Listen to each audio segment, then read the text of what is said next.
Only 20 minutes late. Not too bad. Only 20 We minutes late. gotta work on that.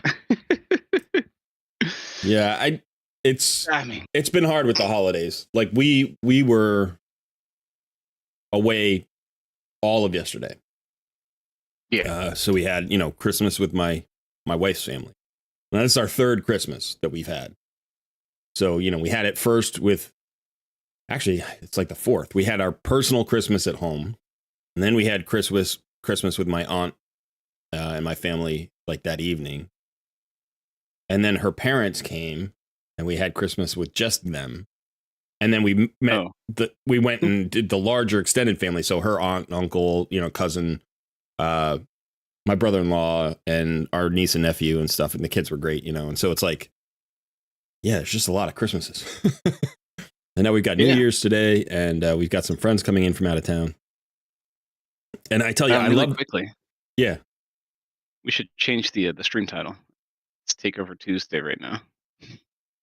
Oh, I did change the stream title. Sorry, I should do that. I thought I must not have saved it. People are confused. I must not have saved it. Yeah, it happens.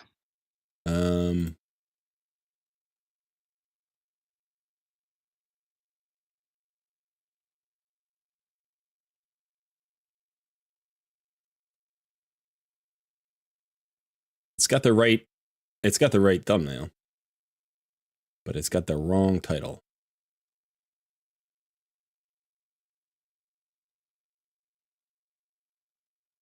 Okay, so let's see. Episode 24 today. What day are we? 132? Ooh, we are day 133 today. We get an epic book. No, 133 is open. Tomorrow's 133. Today is the day we just did, right? So 132? Yeah, but the server reset is at 7, today. No. We go by server days. How many days have we been playing? This is day 132. Yeah. It will be 133. Inevitably. Indeed. And then 134 and 138. It doesn't stop. It never stops. It just keeps coming. But yeah, so now, we've got the New Year's. I always feel like this. I love the holidays.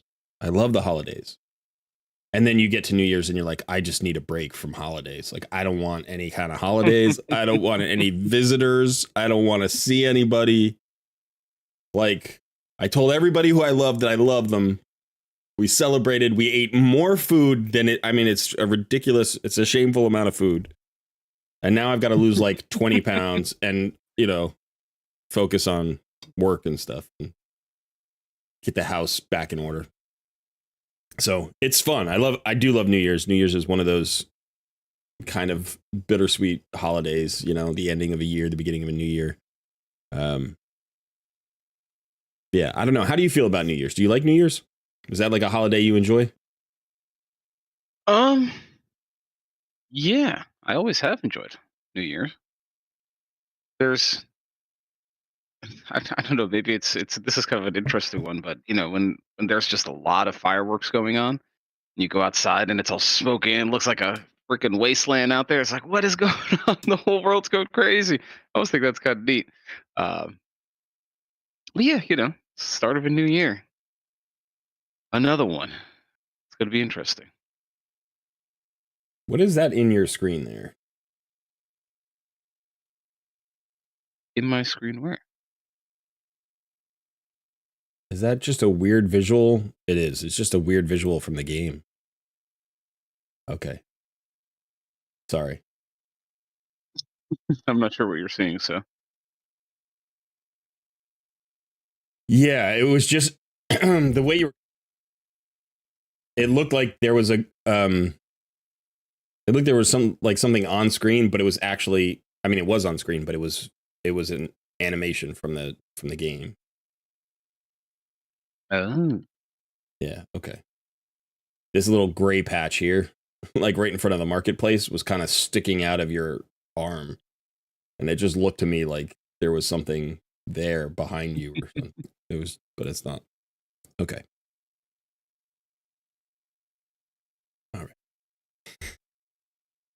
Yeah, it can be exciting. I mean, it's different where you live than where I live, right? It's like there aren't really fireworks up here. Nobody goes outside for New Year's, you know, in New England. Like some people do. Some people go really? to Times Square in New York City. And if you've ever seen it on TV, you know, Times Square is full of people. I've never done it myself. I know many people who have done it. I've walked through Times Square on New Year's, but I've never stayed for the event. And it's like a million people. It's like a million. It's a ridiculous crush of bodies, you know, and they fill the street. Yeah. And in order for you to be there, like there's a cordoned off area, you know, the police are there and they have this set up area where you are allowed to go. And once you enter, you're not allowed to leave. If you leave, you're not allowed back in.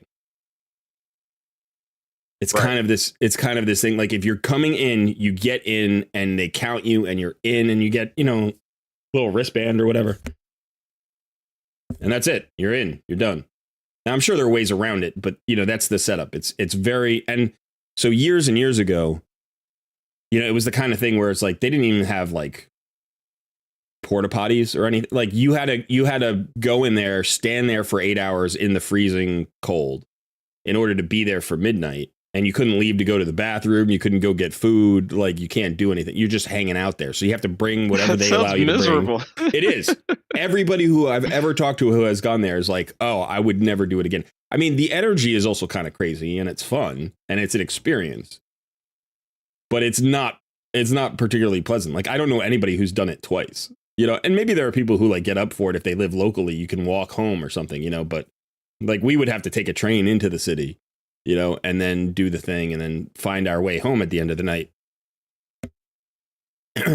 That's always the challenge with New York City is getting in and out. But yeah, so if anybody's watching the Times Square, you know, ball drop this year, just think about those poor people, you know, being stuck there for 12 hours without being able to go to the bathroom, being able to leave. Yeah. I mean, maybe it's gotten better in the last couple of decades, you know, but it's just, yeah. But so despite those crazy people going outside, everybody else just, you know, you go to a friend's house, you huddle around a fire, you play some games, you know, drink a little bit, maybe have, you know, a little celebration. Or maybe you go out to a club. You know, when I was younger, we would like, there are parties that you can go to. You go to a club, you know. I remember years ago, I think this was for Y2K. I think this was for the year 2000. My girlfriend at the time and my friends, like my college friends and stuff, this was just after college. And so we got together in Boston. We decided to do a big thing. We paid big money. We paid like $150 a head to go to this event. And it was supposed to be like food and, you know, drinks and a private dance room and, you know, like music. And we got all dressed up. It was pretty swanky. Mm-hmm. We got there. There were like a couple of platters of food that was awful. Like there were really too many people in the place. It wasn't very, like it was, you know, Y2K was crazy. People were just trying to cash in and we kind of made a bad call and we ended up at this place. But we had fun because we were all together and the DJ was decent. So that's all you really need for New Year's. And so at some point we're all looking at our watches and our phones and stuff. Remember, this is 2000. So like, you know, cell phones are not what they are today. They're not smartphones. But we're looking around and we're like, is it New Year's yet? Like, we don't even know if it's New Year's. And we're listening and we're hearing people counting down, like outside the building. Like somebody in another building or down the street or outside is counting down. And then you hear a bunch of people cheering. And then our DJ is like, oh, hey, we have to count down. And we just started counting down from 10. Like, it wasn't like, oh, wait for it. Do you know what I mean? It was just like, we just counted down and then we screamed Happy New Year. And then like a minute later, we heard people in the next building counting down and screaming Happy New Year. I'm like, nobody knows what time it is. Nobody knows what time it is. We've all completely lost track of time. There were like 5 countdowns in the span of about 5 minutes. It was just so funny because it's like, and then you think about it and you're like, you know what? You don't need to know what time it is to celebrate New Year's. You just need to know it's roughly midnight, and then you count down, you scream, you kiss, you cheer, you do whatever, you know. And it was like, so for a second there, we thought Y2K had happened. We were like, did everybody's watch just break simultaneously? Like, did Y2K just take out all timepieces across the globe? Yeah, Y2K is happening. Y2K is real, you know. And then it was like, no, nothing happened. It's totally fine. Wild. All right, let's say hello to some folks. Yeah. Pavel, good to see you. Ruba, Shadow, Wentworth Tanner is in the house. Great Dane, Shooter, Happy New Year. Thugzilla, Crash Down, Crash, how's it going, buddy? We got Thug, you've been all over the comments recently. I've been seeing you a lot. I appreciate that. Premier Craft, hello. Fox Mode Gaming, Fox Mode, I've been seeing you around quite a bit. I understand you do some content creation for a couple of other mobile games. Are you getting into Raid? Is that what is coming for you in 2024? Are you going to join the legion of Raid content creators? Smoky Bones. Feels sick to my stomach and like an idiot. Spent 50 Shard Ancients chasing RG? Who's RG? Royal Guard? Ended with Royal 5 Guard, epics yeah. and a Lego. No Royal Guard, no Hefrak. I hope the epics and the Lego are good. You know, and we've all pulled shards, Smokey. We've all pulled shards when we shouldn't have. We've all we've overcommitted when we knew better. It's happened to everybody. Blame it on New Year's, blame it on the holidays, and then learn from it and make the most of it. Do better next time if you can. Don't feel bad about it. You know, I wouldn't even say don't feel bad about it. Just don't feel like feeling bad about it doesn't have to be that big a deal. You know, be like, yeah, okay, I did that. We're going to move on now. You know, no reason to beat yourself up too much. Wicked. Have a nice and sweet New Year, Cole, Sun, and chat. Wish you all the best from Romania.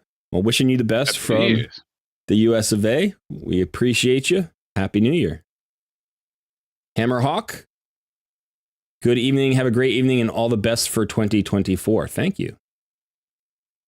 Thank you. Some people will be experiencing New Year's before us and some will be experiencing New Year's after us. We are 11:30 a.m. currently where we are on the East Coast in the US. So we still have over 12 hours to go.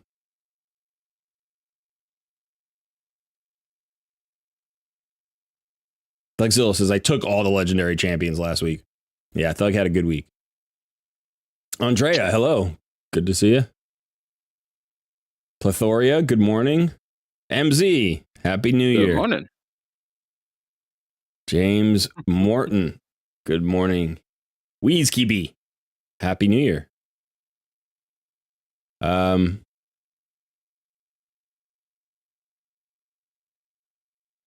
I was in school, you needed to celebrate by wishing personally and through letters and cards. Yeah, me too. Me too. The internet was invented when I was in college.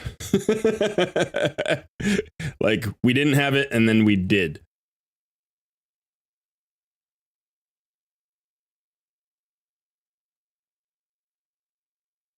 Congratulations to Magic Hands on his Clam Boss progression. You've been upgraded from Hot Hands to Magic Hands.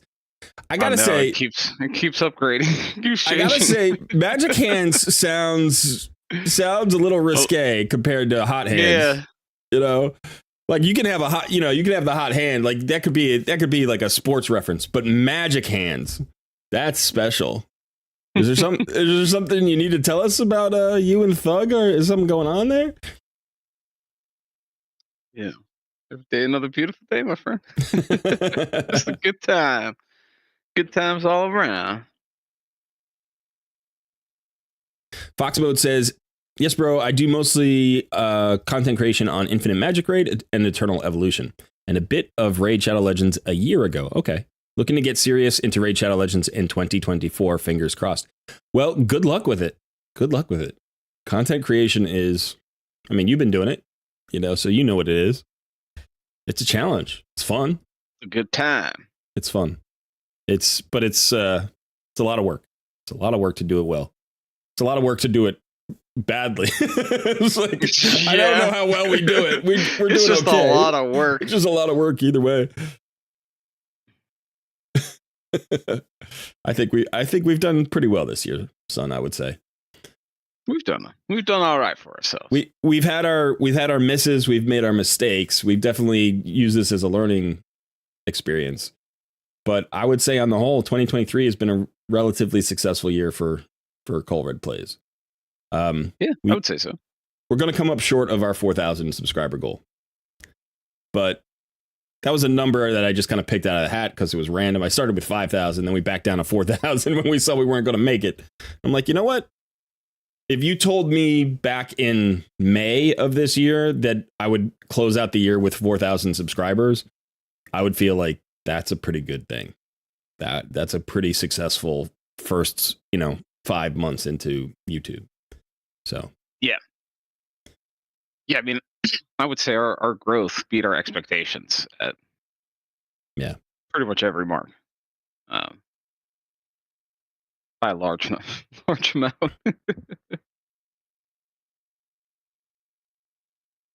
Oh, thank you, Foxbud. Smokey said congrats to one keying Nightmare Clan boss. I've finally got that locked down. Did I tell you my last result on Nightmare Call? No. I had like 66, 67 million on one key. Wow. Meanwhile, it's starting to get there. I'm regressing to a 4 key. Yeah, I don't know what happened, man. The same team that was 2 keying like 2 months ago. Same team has gotten stronger. Has had upgraded gear. I've got a better Great Hall. And I went from a 2 key nightmare to a 4 key nightmare. Same team. I've gotten 20 more speed on my Runekeeper Dazzler. Maybe that just made it worse. Maybe that just like disconnected something. But I have I haven't had the time at all since before Thanksgiving to even really look at my clan boss team. So it's been at least 6 weeks since I've gotten a 2 key nightmare. Now today I did my first key and I got 20.3 million or something, 20.4 million. So there's a chance today that I could go back to a 2 key. So I'm hopeful. We'll have to see. We'll do it on stream. Got to throw those guys into the clan boss calculator. Get some insight into what's happening there. Yeah. Hey, Kate. Happy New Year's. Fox Mode, thank you. Gualdo, good to see you. 7 hours from New Year in Italy. Ooh. Almost there. Grega, good to see you. Thugzilla asks, who is your personal favorite champion out of the newest legendary champions released during December, Colred? That's a good question, mostly because I don't remember who the December champions are. Let me look at the news. Well, there's Blizzar, right? There's Gwendolyn, the owl girl. There's Treant. I don't know what his name is. Is there more? Yeah, there was let me see. So let me see if not this champion. Let's see. There was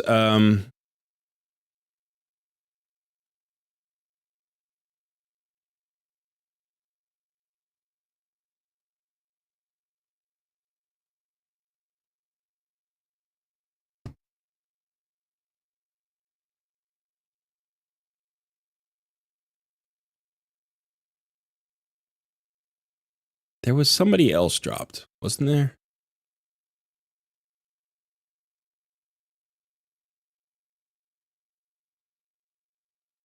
I mean, Gwendolyn's going to be really strong and incredibly useful, I think, in several places.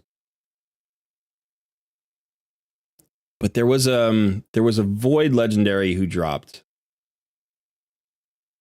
What faction was he in?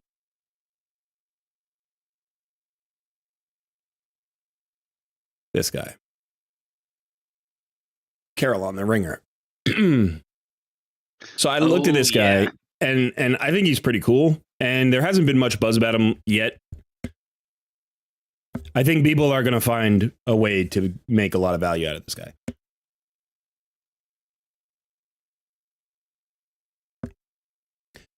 So he has 50% chance of decreasing the duration of all enemy buffs on his A1 AoE. A1 AoEs are always nice. This feels like a pretty good A1.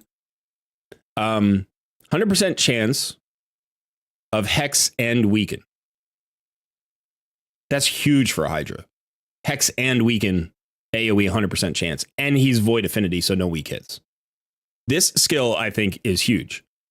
Now, if the target is under a freeze debuff, has a 100% chance of placing the Hex and Weaken for 3 turns instead. Now, this can't land in Hydra, the 3 turn, like the extra turn, but that doesn't really matter. It's on a 3 turn cooldown. It's up for 2 turns. You tend to go faster than the bosses anyway. So I think this is an incredibly good Hydra skill. Then you have an AoE freeze. And this is really interesting.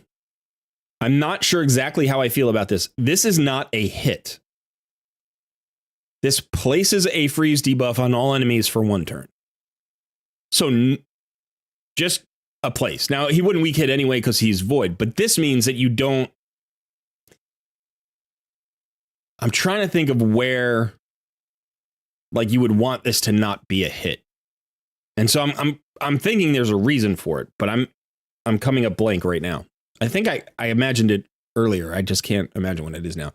And then fully depletes the turn meters of all enemies that receive freeze debuffs from this skill. So 100% turn meter reduction. And then fills the turn meter of all allies by 10% for each freeze debuff attempt blocked or resisted by the enemy team. So if anybody resists, you get turn meter fill for everybody on your team. Yeah, that's pretty nice. So this feels like an interesting skill. I'm not sure what the optimal use of this is going to be, but obviously 100% turn meter decrease AoE. There are very few champions that have that in the game.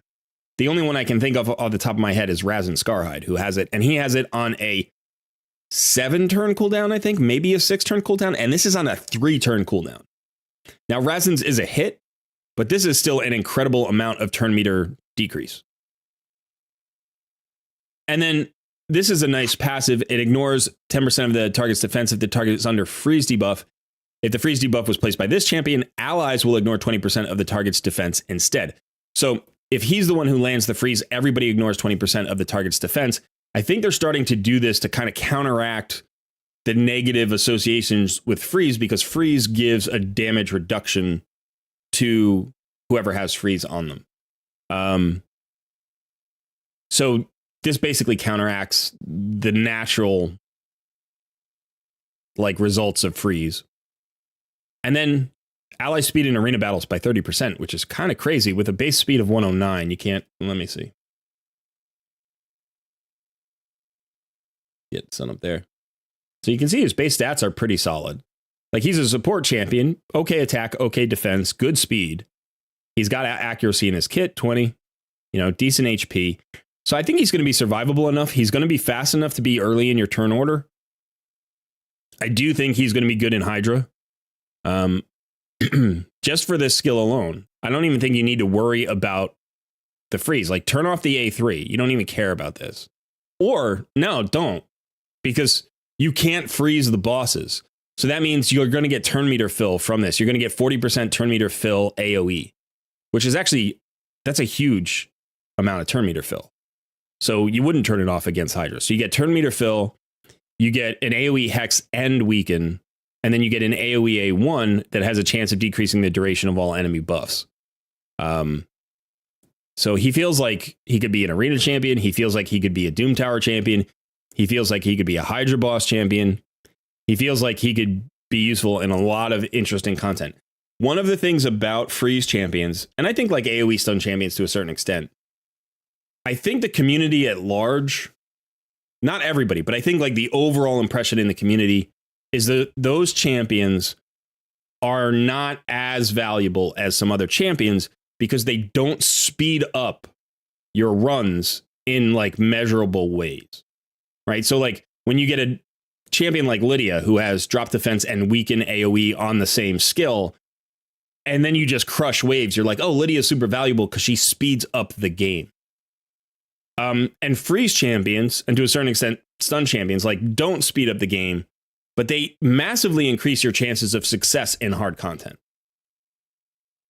So I think that for free-to-play players, for early and mid-game players, I think these are incredibly important champions. And I do think that once you start using champions like this, you will find uses for them at endgame.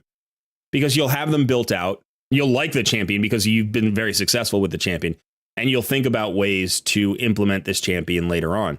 But if you're already at endgame and you have a huge roster and you're a whale and you've got, you know, crazy champions, you might look at this guy and be like, oh, this guy's not really that good a champion. So it's really interesting, and I've been seeing this more and more over the past couple of months, how different the perspective on the same champions can be. Like, there isn't a bad part of this kit. There's no major hole in this kit. You don't look at any of these skills and go, well, I can't use that anywhere, or it doesn't synergize with the rest of the kit. You've got 3 great skills, a great passive, and an awesome aura, all of which work with good stats on a Void legendary champion. You know, but people will be like, well, yeah, but he's not a Yumiko. He's not a Krisk. He's not that good. He's not, you know, he's not a Grisor. He's not like, yeah, he's not a top 5 champion in the game.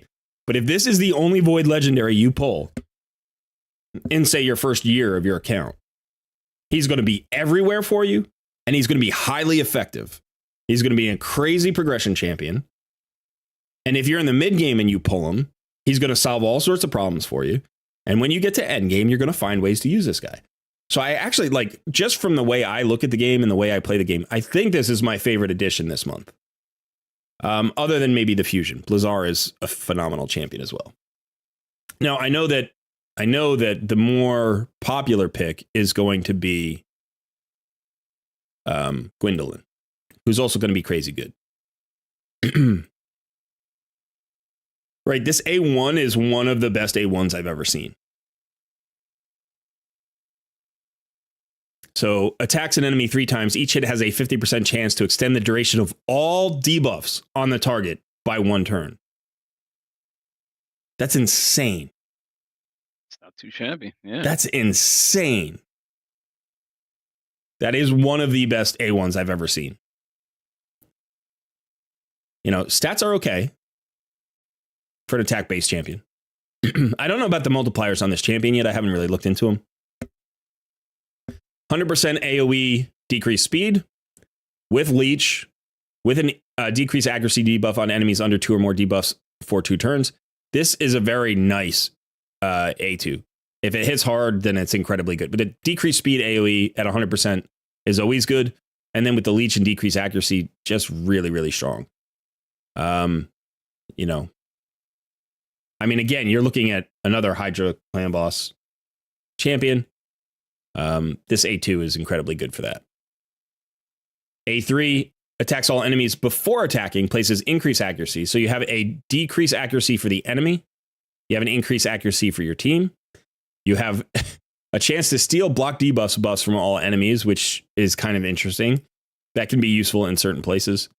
And then if you've stolen one, then everybody gets one. Really interesting kit. And then increases crit damage for every 10 points of accuracy they have. So you can basically pile on the accuracy and get extra crit damage. You're going to need the accuracy for all the debuffs that you bring in. Well, this. And in order to... I wonder if this takes accuracy. I forget if extending debuffs... I don't think extending debuffs takes accuracy, but not 100% sure. Nice aura of accuracy. Good champion. This is going to be an exciting champion for some people. And kind of a cool looking champion. I like that the skinwalkers have gotten a little bit more versatile this year in terms of the animals used. You know, when you just think about like sort of the early days of the skinwalkers, there wasn't a lot of variation. You know, but now we've gotten a lot more variation. We brought in a monkey this year, right? So we've got a monkey, we've got an owl. A year ago, we got a rat. You know, that was last Christmas. I think Mighty Uko was last year. We got the hog. We got Ragash, who's, you know, tiger. So, yeah, I like the variations that we're seeing here. Loriaka was this year, so we got another cow. I mean, we already had this guy who's a bit of a cow, and this guy who's not a cow, but another horned and cloven-footed animal. Yeah. So kind of cool.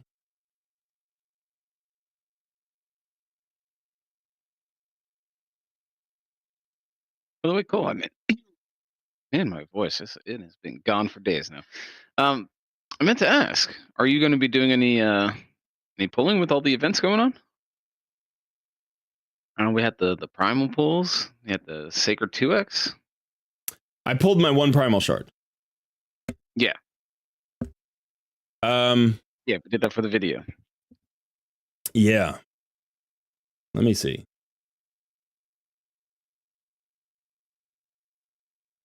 You see, I have 7 sacred shards. I've actually gotten 2 from Clan Boss this month, I think. Oh wow. Yeah.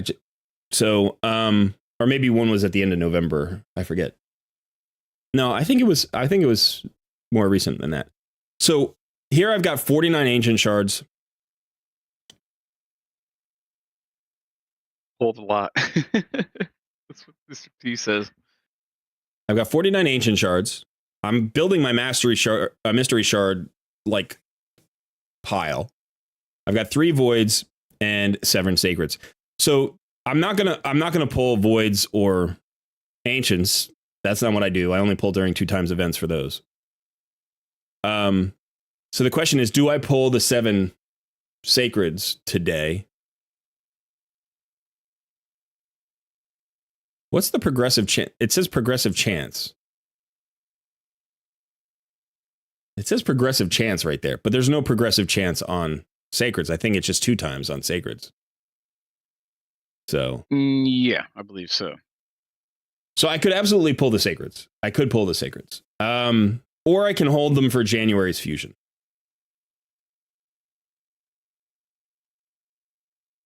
I think with what I've got right now, I can do January's fusion. I think, did I get one?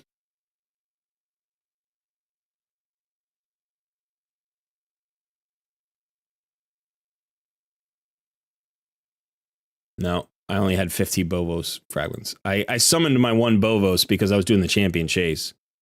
And I shouldn't have because it didn't get me anything. That's not awful. But I think I'm in on the fusion. If it's good. If it's not good, then I'll be kicking myself for skipping a 2 times sacred. Yeah. What about you, son? Did you pull everything? Yeah, I mean, I pulled my sacreds for the 1+1. Right. Because I'm in Mercy. Fortunately, haven't gotten it yet. So now I guess I'm waiting for the next 1+1. Unless it's a really good fusion that's coming up.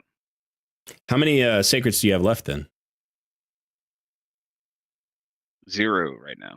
Yeah. So I'd have to find a couple. I have not had any luck with sacred shards in my clan boss. Not a single one yet.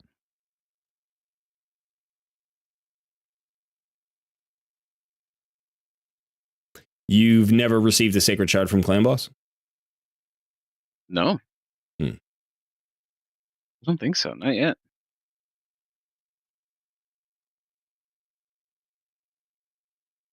All right. It's been almost 2 weeks since I've started clearing Ultra Nightmare top chest.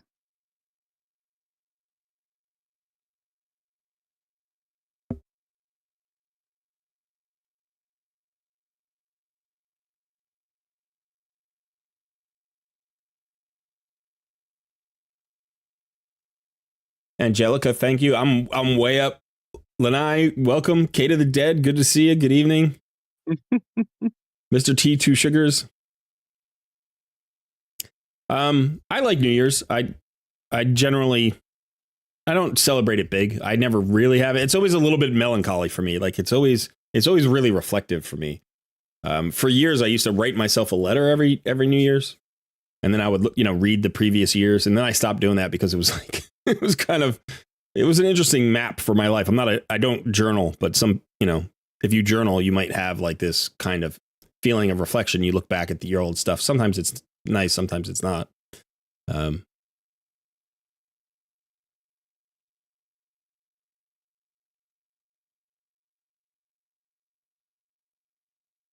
Shooter says, I am very confident that Ferell is by far the best of the bunch. What faction is Ferell in? Let me look.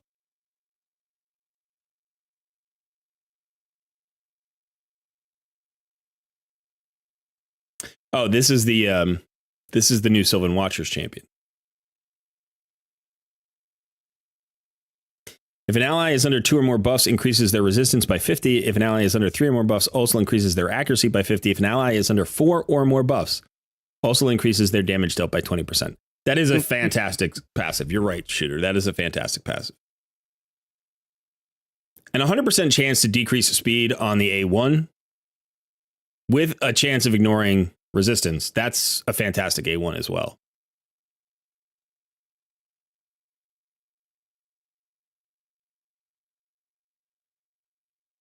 Yeah. And a lot of interesting aspects. I mean, increases ally resistance in all battles by 60. You have the passive that increases resistance by another 50. So you could get 110 resistance out of having this guy as your lead. Has an increased resistance buff. So you can increase that resistance further. Honestly, the number of increased resistance, increase accuracy, decrease resistance champions, all of those champions coming into the game make me a little scared. It makes me a little scared that the content is going to be really hard in terms of stat requirements that we're going to be seeing. And they have to add some of these champions to give us an opportunity because we can't get it out of gear anymore. Like the stats just going to be so high that even God tier gear is going to be like just barely enough. And I hate that. I don't like that, but gear inflation happens. I mean, you can't get away from it. We're now all getting mythic, items of gear from different sources. So they have to increase the stat components of fights or, we all become OP.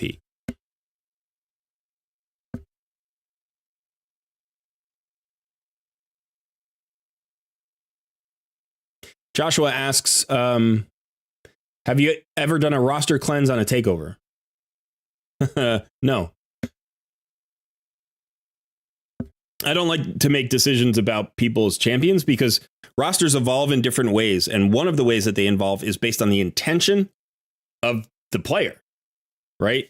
You look at a champion and you see value in that champion, or you don't, and you make a decision not just about that one champion, but upon based on your entire roster, like what direction are you going in? You have a vision of what you want your roster to look like in 2 months or 6 months or a year. What champions are you hoping for? Right. And you may be building that into your roster as well. So to do a roster cleanse is, for somebody else, would be a difficult takeover. I would feel like, I would need to have several hours of conversation with somebody just to get to a place where I could say, okay, this is how I envision your roster moving forward. That being said, I'm open to the idea. Easy Money says, anybody going for the 15 times Maneater tomorrow? I'm that would be good on my Noob versus Pro count. That would be great. But I think I'm going to save Shards for the fusion.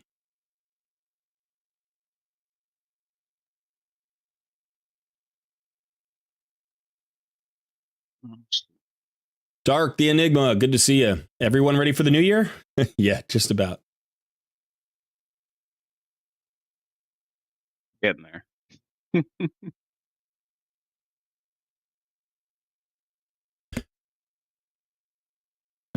Dougzilla says, hey son, pull 3 of Colred Sacreds for a Gwindolin.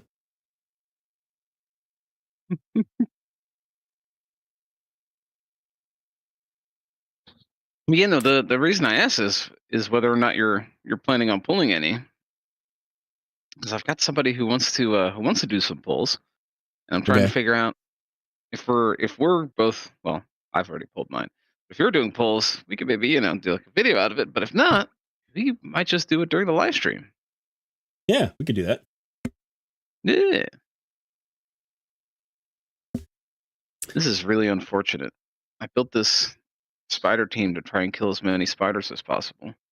And now I'm not going to be able to kill the actual boss, so none of it counted. I sat here for 7 minutes doing this, and it's just not going to work. This is really unfortunate. Why are you trying to kill spiderlings? For clan quest? Yeah, clan quest. Well, I took one of the elite quests to do attack down on dragon. Mm-hmm. And then I forgot to put an attack down champion in my dragon team when I did like 4,000 energy worth of runs during the 2x or 3x speed. So I got to do that. And then I also got to do the spider quest, and I need silver right now to roll more gear. And I'm like, well, maybe I'll try to do that at the same time. And it's just, I'm having a rough go, man. Sorry about It's that. real unfortunate. Like, yeah, when I woke up and I saw that quest wasn't completed, that was real, real unfortunate. JB, good to see you. Mordecai and Spider. Not too bad.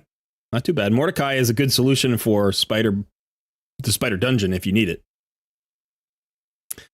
Tanang says, come on, people, 58 watching, only 23 likes. Let's like that video. Let's like the stream. That'd be great. Hit that button, says Kate. Agreed. Can I ask about Krokmar the Devourer? Of course you can, Selena Fleem. Go ahead and ask your question. Wentworth Tanner, I think you're asking, should you book Corvus or Bad L for Clan Boss? And they're both excellent Clan Boss champions. It's hard to say based on where your roster is, because I don't know your roster. Potentially, Bad L is the better, more versatile all-around champion, and Corvus might be a little bit better for Clan Boss, like in a vacuum. But the big difference is, do you need a cleanser? Right? If you need a cleanser, then Bad L. Do you need a buff extender? Then you want Corvus. They're both great for bosses. They're both great for dungeons. They're both great for Clan Boss. They're two excellent champions, and you should take both to 6 and book both. But if you're looking for, like, right now you only have books for one, which would you do? I would say if you need the cleanser, go for Bad L. Like if you need a cleanser on your roster, not just in Clan Boss, but if you need a cleanser on your roster, Bad L is great. And if you need a buff extender or, like a boss killer, go for Corvus.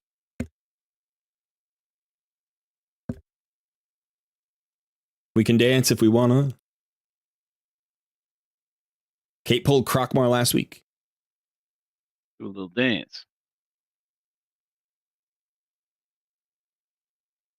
Tulsi says, Colred, thanks, man. Due to your takeover, I completed the Blazar fusion. That's great. I don't know how my takeover helped you complete the Blazar fusion, but I'm glad it did. Congrats on the fusion. Peckham Halder says hi. 3 Bovos. What's that? Said you pulled him an extra 3 Bovos somehow. Bam, instantly got the fusion. That's the power of a Colred takeover. Yeah, that content creator luck is serious. Peckham Halder says, hi, I pulled Countess Lix and her duo Astrolon for Toontai Sacreds today. Wow. Could you please talk about them as a duo and individual? Yeah, that's a heck of a duo. So it's a little bit of an old school duo. I have personally found Astrolon a little bit underwhelming. I pulled him. I thought he was going to be my next 6-star. And then so his kit, he's kind of a specialist for a certain kind of arena team, or against like a counter against certain champs in the arena. And Countess Lix is also an arena champion. I don't run them. But let me get through this, and then we'll look at their. We'll look at them a little bit. Now, Countis does have. She does have kind of an interesting kit.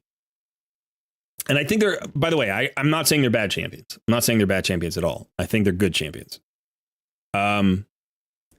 So I like A1 weekend champions, and Countess Lix is that. It's only a 50% chance though, which is a little bit, that's okay. That's pretty good. It's pretty good.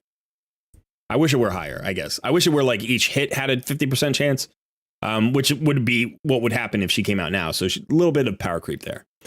The A2 is an AoE that hits 3 times and has a 100% chance of decreased speed debuff for 2 turns, and 100% chance of decreasing the turn meters, the enemy's turn meter by 10%. So that's each hit has that chance. So you can reduce the turn meter of the enemies by 30%. Her A3 is her hardest hitting skill, I think. So it's an AoE that has a 100% chance of placing block active skills. So it's a lockout. Also decreases the cooldown of all ally skills except this champion's by 1 turn. So a decreased cooldown, like it's a pretty good kit. The one downside of that is on a 5-turn cooldown. So it's not something that you can like speed tune into a clan boss composition very easily. For reference, Renegade's skill, she's a void rare. Renegade has a decrease the cooldown of all ally skills by 2 turns on a 5-turn cooldown. So it's twice as powerful, or if you want to call it that, right? So here, let's look at Countess Lix.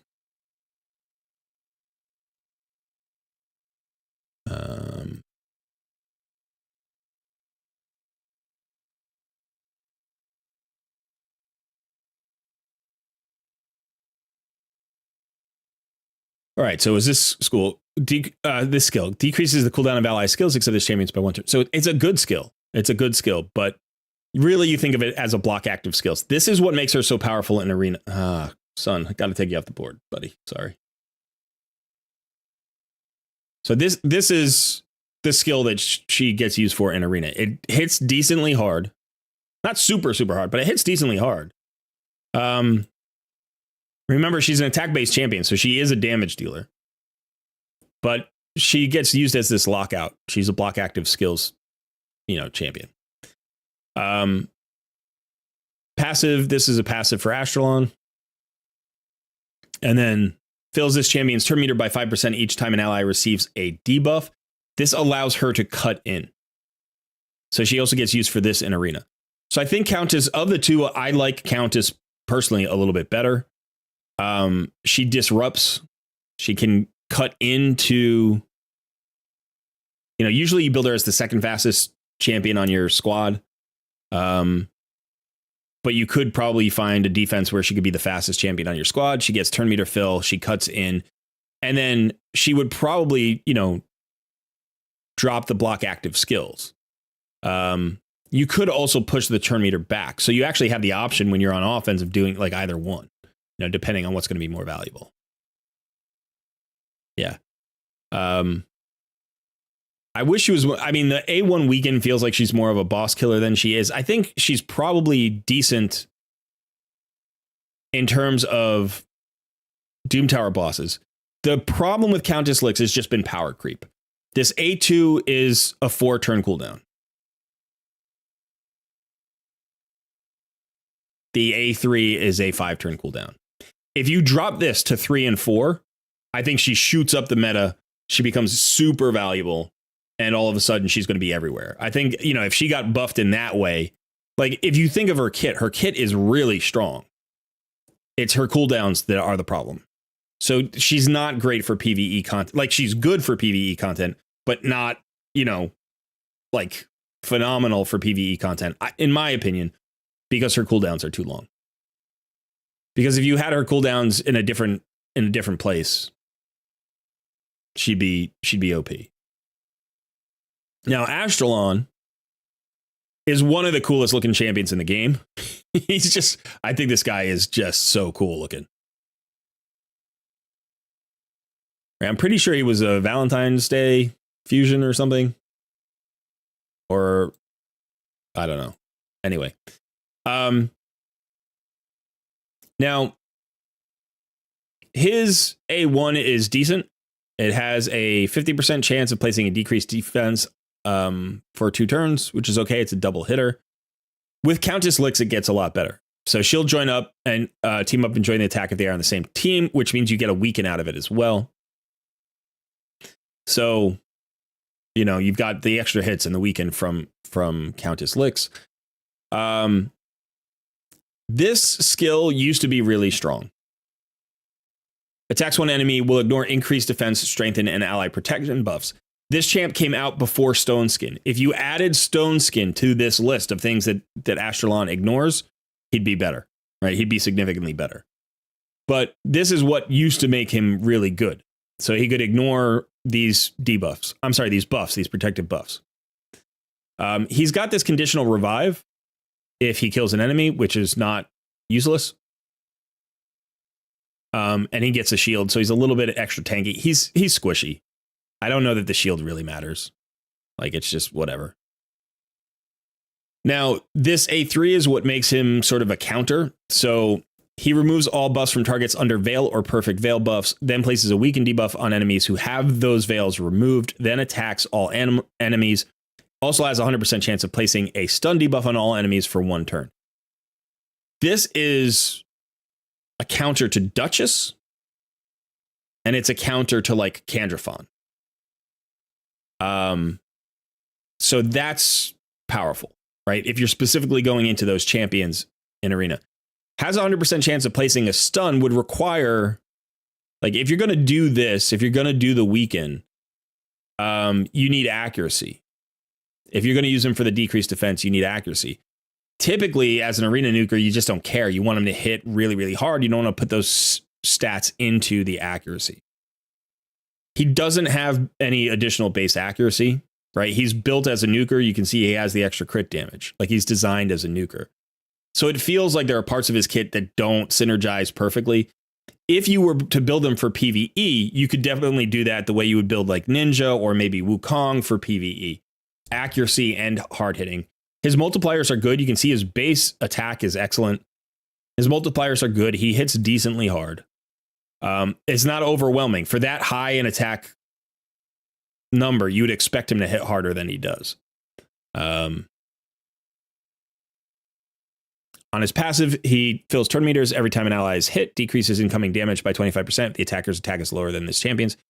So he also has a chance to cut in.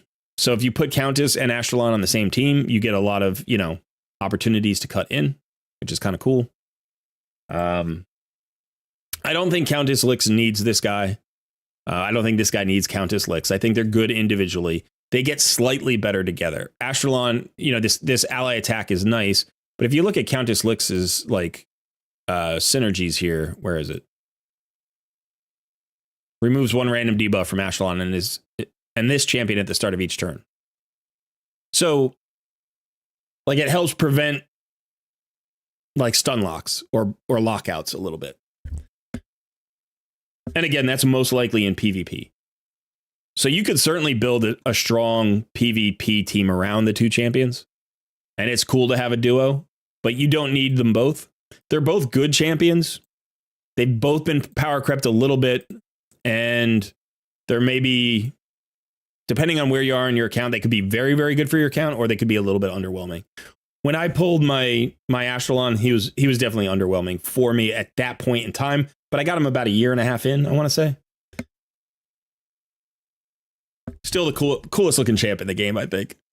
I love Astrolon. I love his character model. Such a good character model.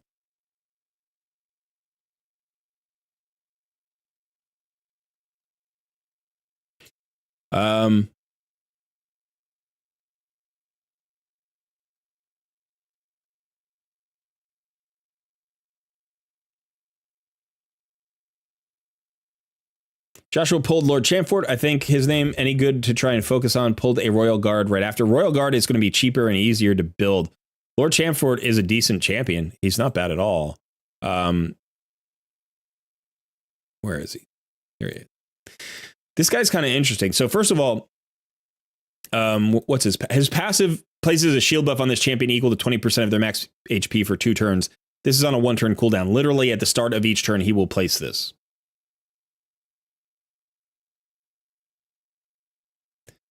We'll also place a lesser decreased speed debuff for 1 turn on whichever enemy attacks this champion. It's weird. I don't know why it's the lesser, but again, he's an old champion. So he's got a nice HP pool and he's got this shield. So he can solo Scarab Boss without gear. Like, you don't even need to put real good gear on him. You could put him in lifesteal, you could put him in regen, you could put him whatever. Just give him a little bit of sustain. Tiny bit of sustain. That's all you need. Like 1 set of Immortal might be enough. Like the 3% heal might be enough. I don't know. But yeah, he can solo Scarab Boss for you. He's tanky. He's hard to take off the board. He does have an AoE, which hits decently hard for an HP-based champion. It's not a huge nuke. He's not designed to be a nuker. But it hits decently hard and places a decreased accuracy debuff and a decreased attack debuff. So this is useful in a lot of content. Decreased accuracy is usable in some content. You can think of places for that, and decreased attack. They synergize really well together. So if you have a resistible boss effect, a boss debuff, you can decrease the boss's accuracy, which is usually a significant decrease, and then decrease the attack. So you also decrease the damage. So this is a really nice skill. And then has a decent chance, 45% chance on the A1 of placing decreased defense. I wish this was a little bit higher. I also feel like this is an OG champion who's been a little bit power crept. His kit feels like an epic kit now, but he's definitely a good champion. And he provides, this is a huge aura, 50% HP in dungeons. So he provides something very specific to your roster, which can be very good. Can be good against bosses. Absolutely good against bosses. Can be used in PvP. I've seen him in PvP because of this passive in this A2. And he's a great solution for certain things. I don't know that I would ever build him unless you were specifically looking for that solution. If you're looking for like one of the easiest, most straightforward Scarab Boss solo champions in the game, maybe the number one solo, Scarab Boss champion in the game. If you don't have a Blood Shield ring. If you have a Blood Shield ring, you have like 50 options for that. So,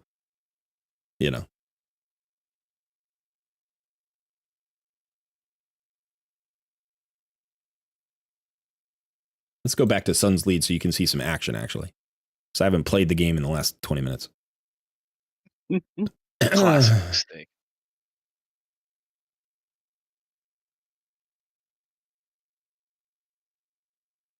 Hard-hitting action, Spider 20. Will he kill enough little spiderlings for his clan quest? Stay tuned to find out.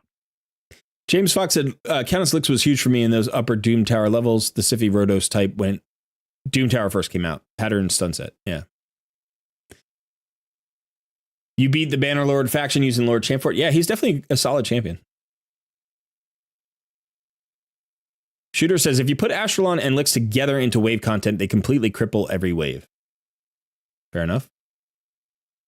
No one could ever use a skill.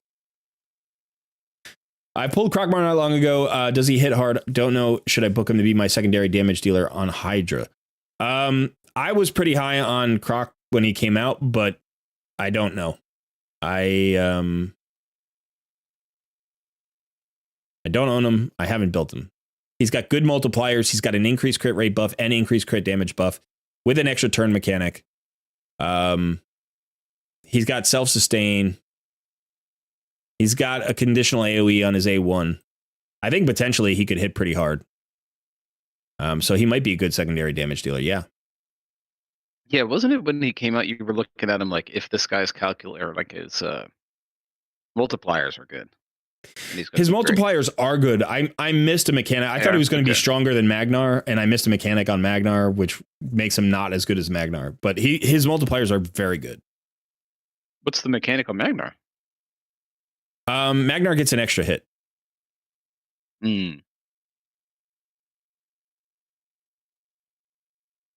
Gotcha.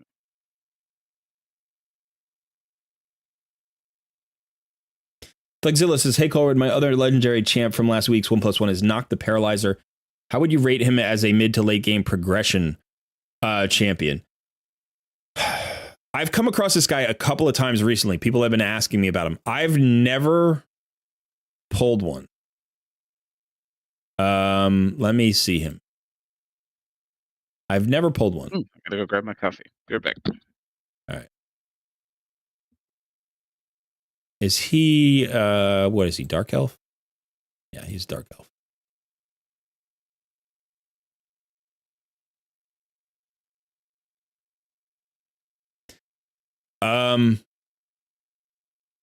You know, base stats looks tanky, good HP pool, resistance and accuracy. Has a chance of decreased accuracy on his A1. Decreased accuracy is like a niche skill. Like there are really specific places where you want it, and other times like it does not, literally does nothing. Does nothing at all. So AoE, chance for a sleep. So the thing I remember when I watched videos about this guy is that he's usable as a really good champion for Sand Devil's Necropolis because of this sleep mechanic. Ally protection, continuous heals, 3-turn cooldown, and then heals based on poisons. I mean, so it's kind of interesting. He almost feels like a clan boss damage dealer. He doesn't get enough poisons out for a clan boss, I don't think.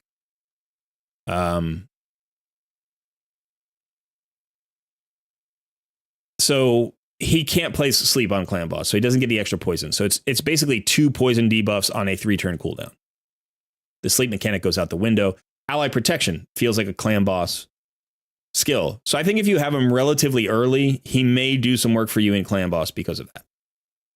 I don't think he's a great clan boss champion, but he early in the game, I think he would be okay. So if we look here, like Demon Lord 4.6, that feels about right. Maybe a little bit high. Like I might rate him at like a 4.4 or something, 4.5. You can look, he's rated really highly. And since I don't have him, it doesn't make sense to me that he's rated this highly. I'm missing something, I think, on this guy. I've had people come to me with this champion and been like, is he great? I'm like, I don't think so.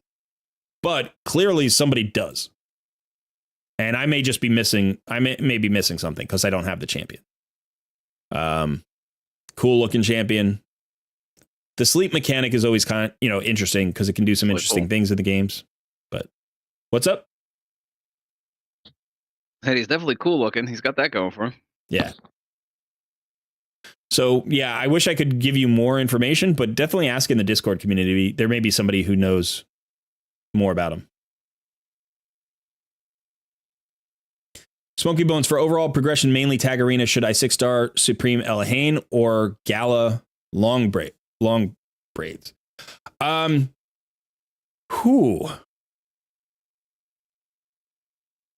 You said overall progression, but mainly tag arena. My gut reaction to that question is Supreme Elhain, but I don't know. There is a caveat, right? And there's at least one caveat that I can think of right off the top of the bat, and that's Gala is much cheaper to build. So if we look at Gala here, right? Void Affinity, they're both Void Affinity. Ignores defense, places a shield, will ignore defense here. Surplus heal, that whole thing. This skill is crazy good. Attacks one enemy 3 times. Each hit will ignore 25% of the target's defense. Grants an extra turn if this champion has full HP after using this skill. So if you have her in lifesteal, she's always going to go second. If you have her going first, she's going to get the extra turn. I mean, not go second. Like, there's so many ways to get this extra ability.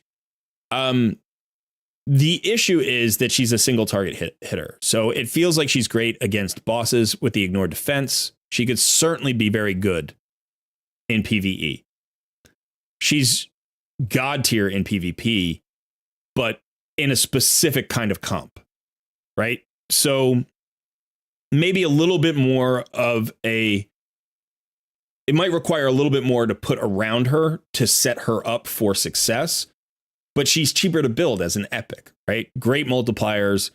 Another kind of squishy champ, really low defense, decent HP pool,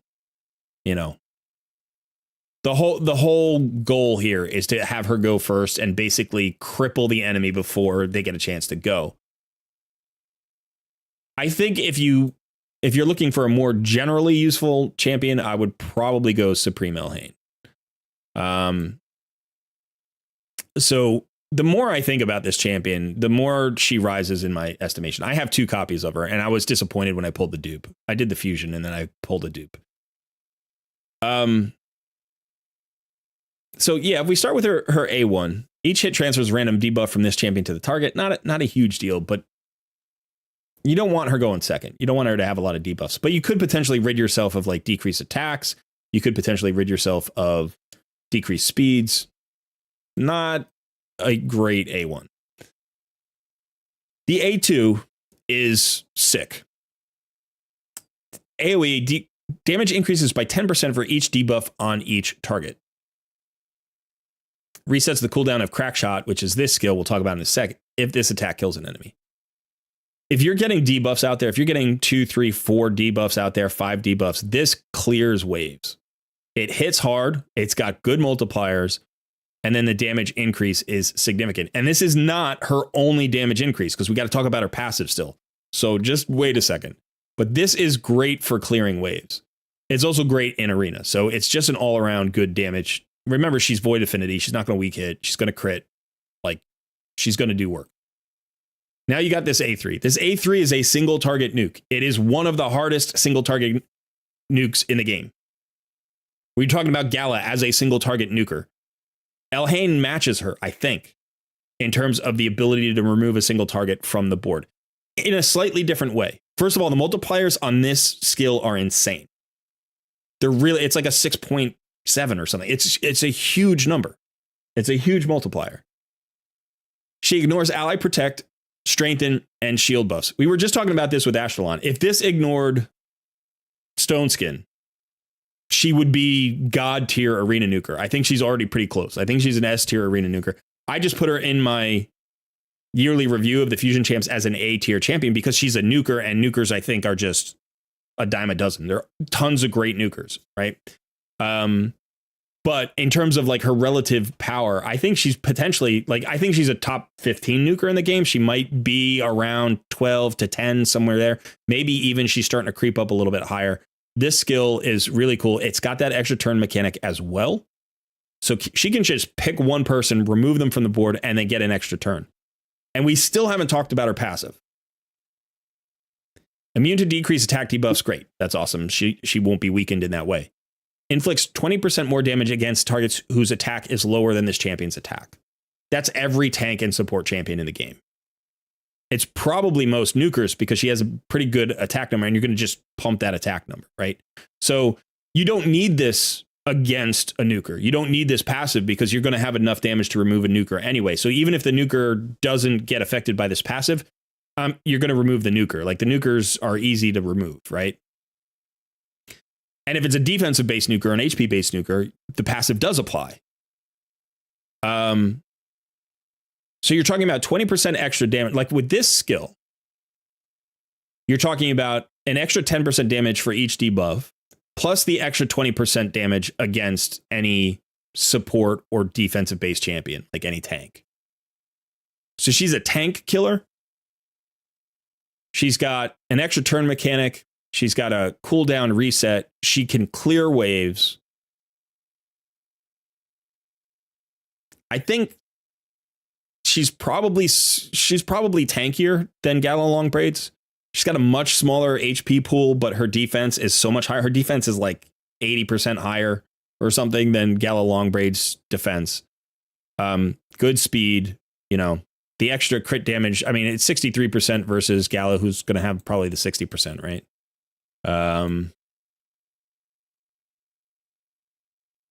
Yeah, she has the 60%. So you get the extra 3% crit damage. Who cares? They're both great. So I think Gala, if you have the team for her, or if you have the need for her, she's a little bit more niche. But she's cheaper to build. That's, and don't get me wrong, she's so good. She's so really good. But if you're just comparing the two, sort of, a little bit trickier to build a comp around, and maybe not quite as versatile, but easier to build and get empowered. But I think Supreme Elhain, you know, she was the most disappointing, I think, of the 4 Supreme champions when they were released, like by the early opinion. And I think she is really like an S tier arena nuker and usable in PvE. So if you're early enough in the game where you need like a wave clear champion, you know, like is she as good at wave clear as Seer is? No. But Seer requires setup and Elhain requires none, really.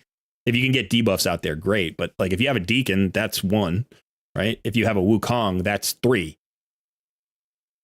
You know, so use Deacon like in arena, you know, if you were running my arena team.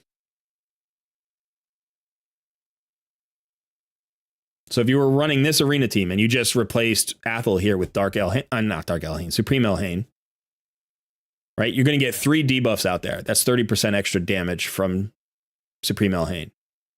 Plus you get the increased attack from Runekeeper Dazder. You've got the decreased defense already. Like there's no team that stands up to that. She removes everybody from the board. She just removes, she removes tanks from the board. She'll crush Krisks. Like it won't matter. She will just remove, remember she ignores shields. She just removes everybody from the board.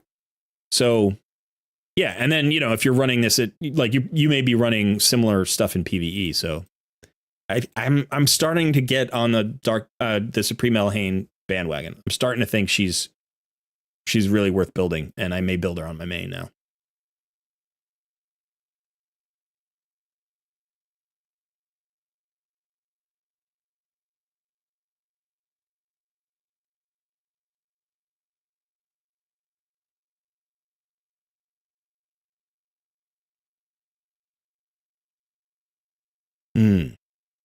All right, there was a lot of chat there.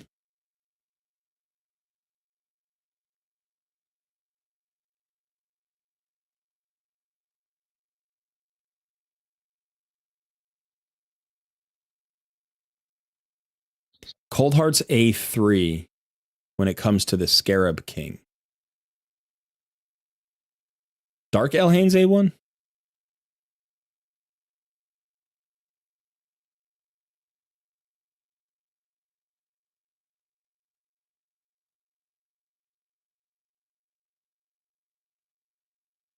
Destroys target's max HP.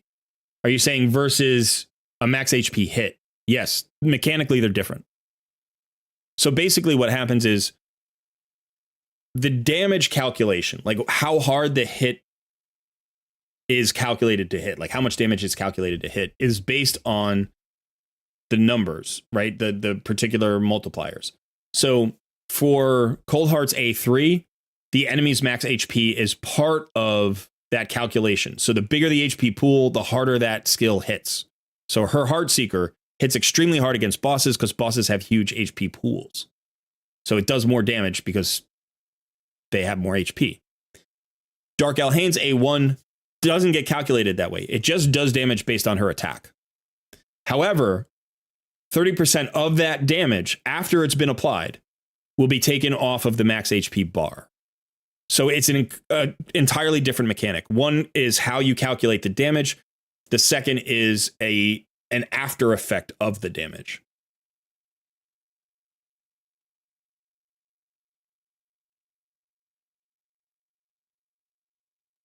Happy New Year, all.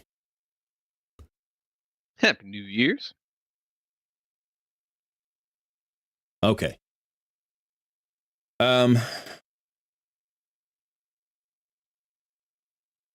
So I wanted to play my account a little bit today because I have my Georgia at 5 stars, and I want to get him to 6 stars and start pushing him. Let me look. Are there any champion training things going on? There is a champion training tournament on right now. Okay, so we should do that right now. Can. This is going to be the first champion training in months that I haven't even touched. Not even in the slightest. Good. It feels dirty somehow. No, that's good for you, man. You need to be able to like do other things in the game and kind of get away from that a little bit, you know. Feels like I've betrayed my one true love. champion training. Been cheating with Dragon, Spider. Well, at some point you need gear more than 6-star champions, right? Yeah, I'm pretty much at that point.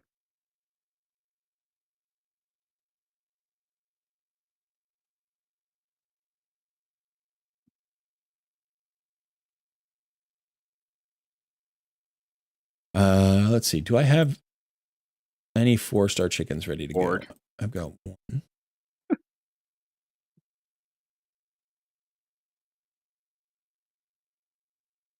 Although, that does remind me, I do need to get more 5-star chickens going. I've got Arbiter coming up. Nice. Just need to get past this arena quest, and yeah, it'll be 1 or 2 days.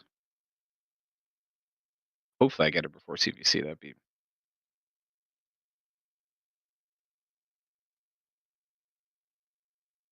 the best outcome.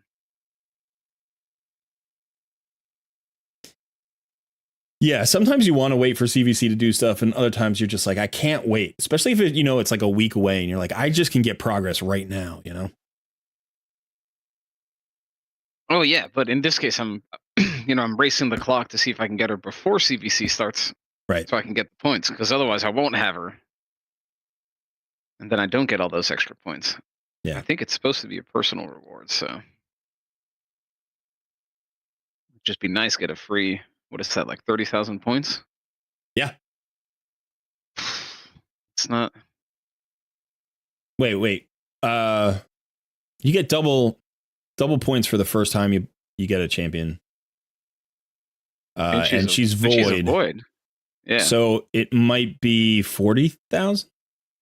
It might be 20,000 for a void. I think it's 15,000 for a regular legendary. It's 20,000 for a void legendary, I think. So it might be 40,000. Or maybe it's the other way around. Maybe it's like 10 and 15. I don't know. But it's going to be at least 30,000 points. Yeah.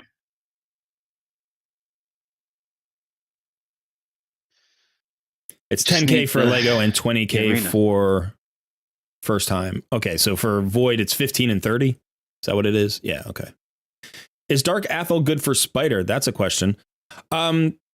I always want to like Dark Athel. I think she's so close to being a good champion, and she always disappoints me. I don't know that she's bad.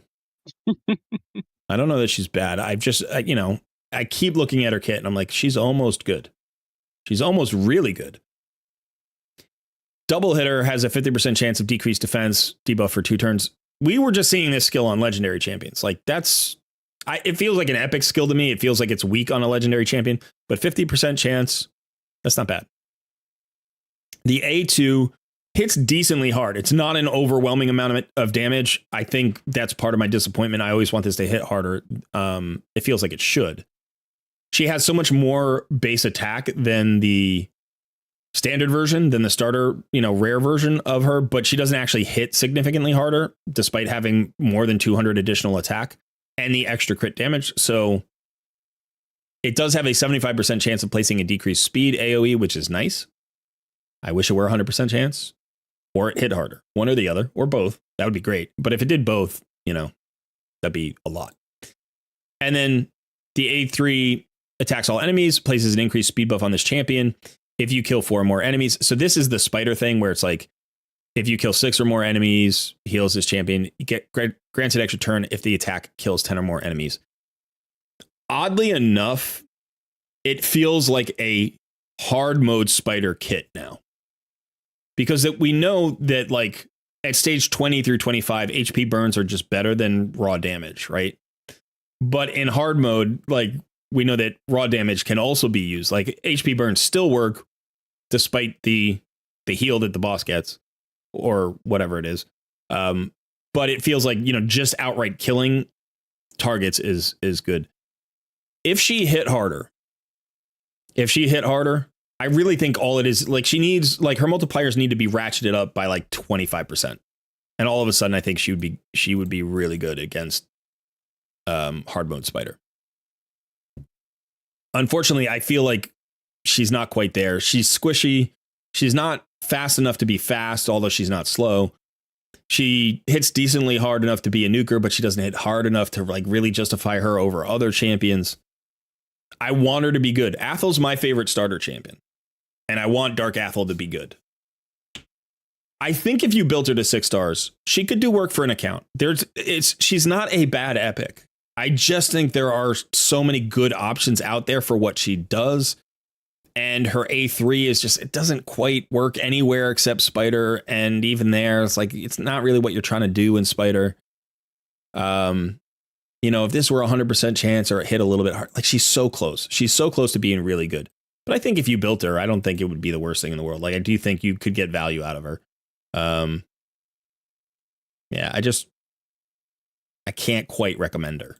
I can't quite bring myself to recommend her.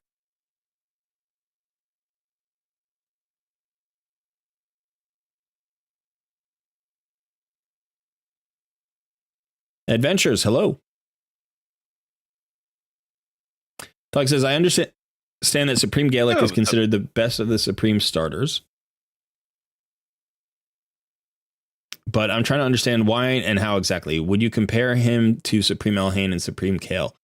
I don't know Supreme Kael that well, but I'll do a look. So there are a couple of reasons why Supreme Galek is good. And I have looked at this champ, and I don't own him either.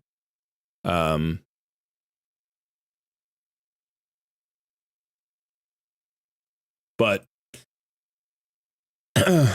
let's look at his kit. He's got a great kit. So, by the way, this 10% extra chance of inflicting a critical hit is true for all of his skills. So you only need to build him to 90% crit rate. 60% if you have an increased crit rate champion with him. Right? So that right there just alleviates the burden of trying to get your 100%. Like, just think about putting, crit damage gloves on him and you get 10 free percent of crit rate, basically. Now, they could have just made his crit rate, like base crit rate, 25%. I wish they had done that instead. I don't know why they do it like this on the skills. It seems like it would be really, really easy to just give him 25% crit rate. But basically, he has 25% crit rate. Okay, so each hit also has a 60% chance of increasing the duration of any HP burn debuffs on the target by 1 turn. Remember, it's a double hitter. So let's see. So 84% of the time, he's going to increase the duration of an HP burn by at least 1 turn. And then 36% of the time, he's going to increase it by 2 turns duration. So that's nice, just as far as HP burns go. The A2 is a 4-hitter, which is always nice.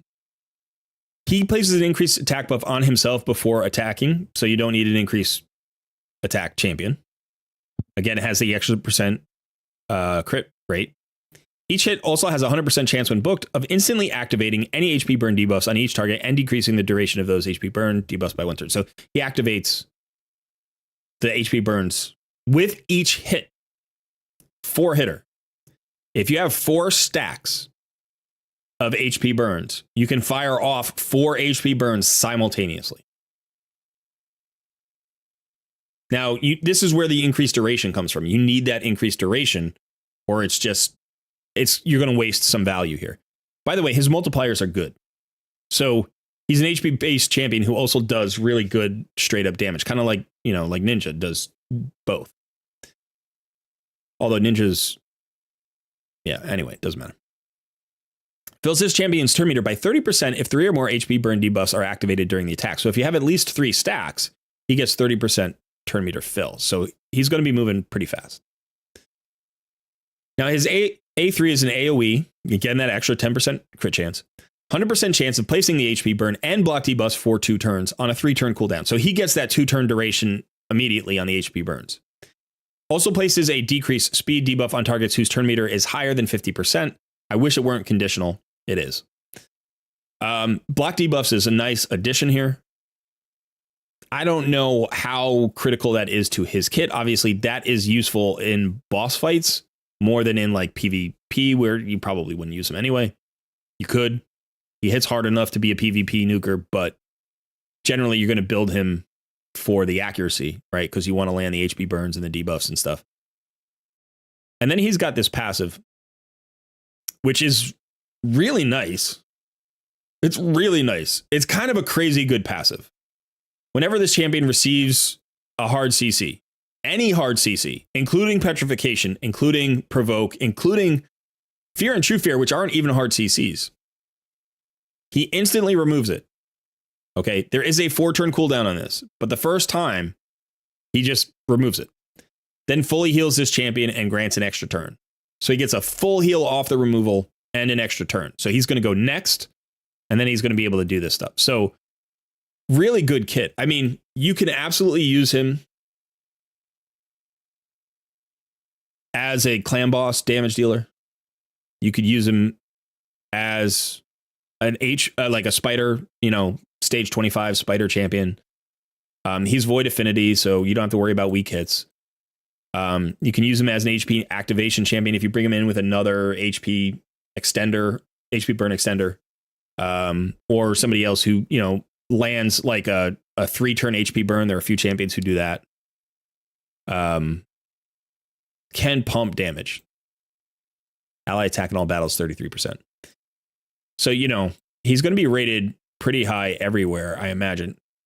Let's see where Demon Lord 4.5. Yeah, feels about right.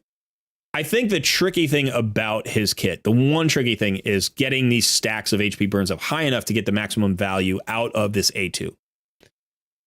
So really good champion. Really good champion. Now let's talk about Supreme Kael. So I think, these two were considered the best of the 4. And it's kind of neck and neck. So AoE, 75% chance of weaken that cannot be resisted. So this is his special, but the 10% on Galek's was like the 10% crit rate. That was his special passive, whatever. This Supreme Kael doesn't need accuracy. So the weaken can't be resisted. Attacks all enemies. 100% chance of placing 3 poison debuffs for 2 turns on a 3-turn cooldown. Debuffs cannot be resisted, so poisons can't be resisted. Also increases the duration of all enemy debuffs by 1%. This effect cannot resist it, so can land those poisons and extend them. Plus has the weaken out there, can extend that. Increase accuracy for all allies before attacking, so he benefits from the increased accuracy. It's an AoE that has 100% chance of playing a decreased resistance debuff on all enemies for 2 turns. I don't love decreased resistance, but he's already getting the increased accuracy. So this is like 2 ways to improve the team's accuracy, right? Everybody gets an increased accuracy. Every enemy gets a decreased resistance. That means as long as he has the ability to land this skill, the accuracy requirements for the rest of your team are like cut into a quarter, right? They need 25% of the normal accuracy because the resistance is cut in half and then your accuracy is doubled. I'm sorry, not doubled. Added 50%. So it's not 25%. It's like 33%. Fills this champion by 10% turn meter for each decreased resistance debuff placed by this skill. So if he lands, multiple decreased resistances, he gets turn meter fill. The passive is nice here. Decreases each target's accuracy, crit rate, and crit damage by 3% for each poison debuff on them if there are multiple champions. So it's just a damage mitigating thing, or even, reduces accuracy of the enemy. Very good poisoner for waves. Really good against waves in general. Has 308 AoEs. You do want high accuracy on this guy to make it worthwhile, but feels like an incredibly good Hydra Clan boss champion. Feels like a really good wave content champion. Probably usable in normal clan boss, although, yeah, definitely usable in normal clan boss, although, you would probably turn off the A3. You don't need the A3. But the A1 weaken can't be resisted. So, I'm sorry. I was just talking about accuracy. You don't need accuracy on this guy. You don't need accuracy on this guy because the A1 and A2, these can't be resisted. I'm sorry. You don't need the accuracy on this guy. That was my mistake. I got caught up in, I'm starting to think of Dark Kael. Yeah, you don't need accuracy on this guy. So you don't even need to build him with accuracy. So that means that this decreased resistance can't be resisted. You're just going to land it. The increased accuracy is a buff can't be resisted. That's just going to land. So like literally you don't even need the accuracy. It just boosts the accuracy of everybody else on your team and reduces the resistance of every enemy on the team. So excuse me for getting caught up there. Yeah, that's the specialty of this guy. So like stat burden is so much reduced on him. So you don't need accuracy at all. You can just build him with crit rate and crit damage, speed. You can make him, tanky if you wanted. Yeah, great debuffer. Going to be usable in Clan Boss. Going to be usable in Hydra, wave content. Anywhere poisons work, it's going to work. Demon Lord says 4.6. Dragon's Lair 4.7. Like he's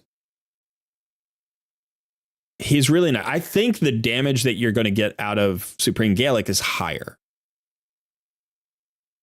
But the AoE weaken, the debuff extension is really nice. And then the resistance and accuracy thing is just like super. Plus base speed, 110. So very different champions, Supreme Galek and Supreme Kael. Like they belong in some of the same places, but with very different comps around them. Either one is great. I mean, let's look at Supreme Athel now, right? Because this is the only one we haven't looked at.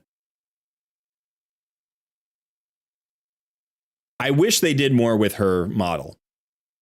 Like you have to look really closely to not just think this is regular Athel. I actually like regular Athel better, I think. I think, here she's a little bit younger, it looks like. And here she's a little bit older.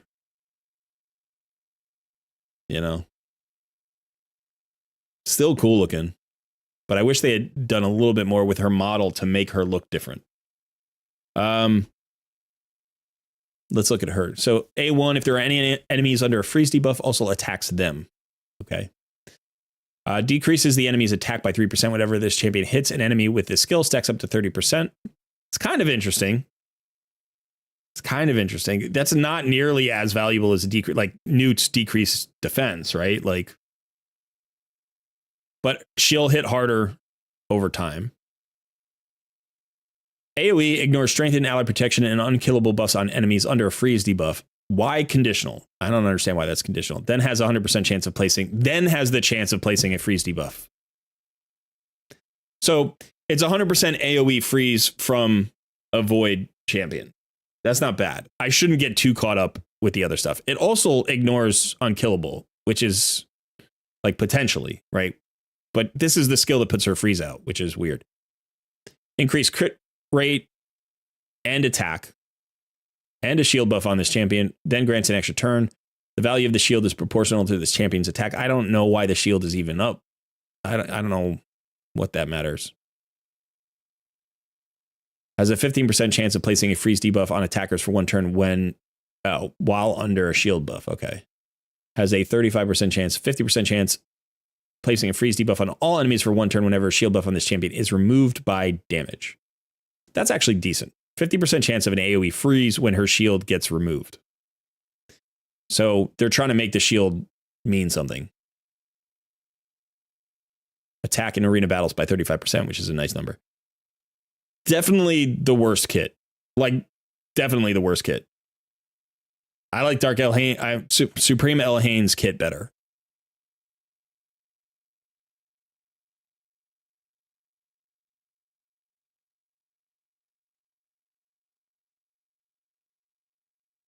I don't even know where I would use this champion, to be honest.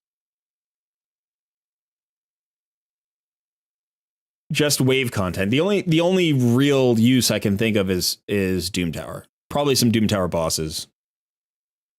Maybe in Cintranos.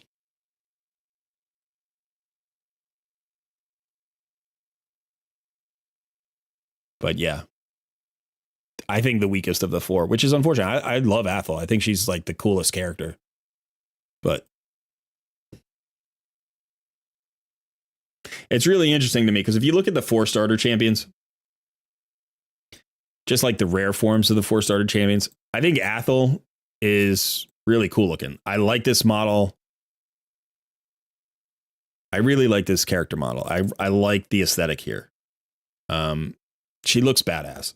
She looks badass to me. As far as rares go, this is one of my favorite rares skins in the game. I think she's really cool looking. And then I also really like Galek. I think this is a cool character model. Again, one of the best looking rares in the game. You know, they put a lot of attention into the detail here, all the little things, even like the knife on his back, all, you know, the scars on his shoulders, the veins popping out in his arms. You know, like this is a cool character model. For a rare, this is a fantastic character design for a rare.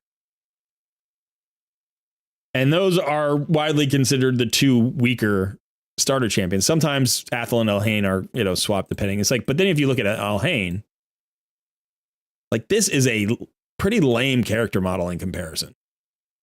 He's not really like, I like the aesthetic in a general sense, but for a special champion, she doesn't seem that special, right? Like the model is something that we see in other places. It's just not, you know.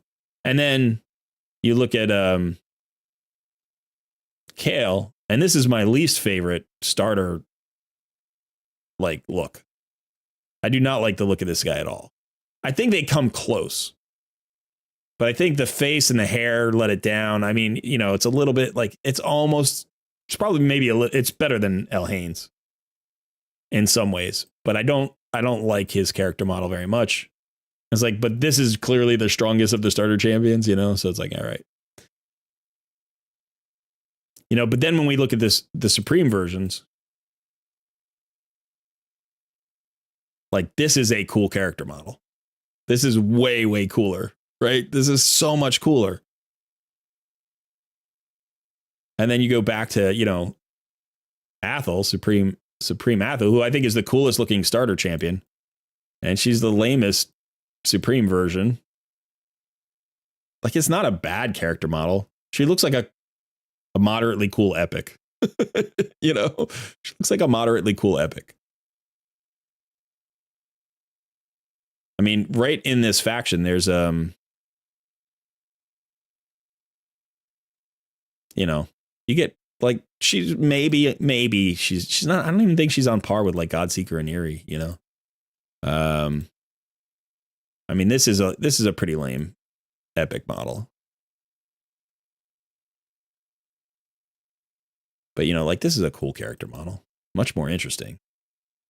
Anyway, you're distracting me. I'm trying to play the game. Man, I got so close. So close to what? I almost rolled every piece of gear and didn't land speed, except for the very last one. Oh, that's always. I've had a rough time with speed rolls recently.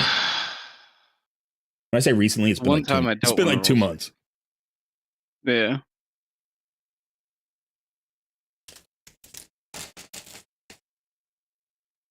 So a single speed roll and double accuracy on a 5-star perception weapon. That's nice though. Oh yeah, well this is the one that he's currently wearing is the one that just hit the speed. Gotcha. And that weapon. Is that the one you replaced? This is the one that I'm probably going to use to replace. But who is this on? Speed over what I need it to be. This is for Geomancer. Gotcha. Can you afford to trade away the accuracy?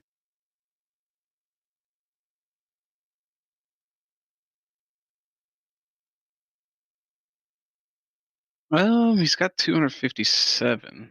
So yeah, I think so. Okay. I can just glyph him with a little bit more. So I think what I end up having to do is just take this weapon, glyph it with 1, lose 10 accuracy, make up for that somewhere else.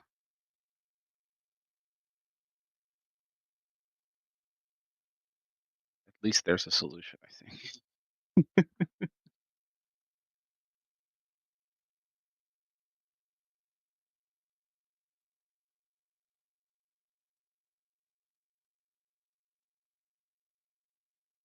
Let's see, can we hit 16? We can, and we hit accuracy. All right. We're gonna be All right. just fine.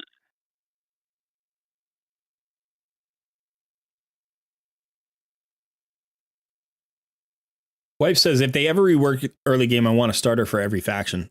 That's an interesting thought.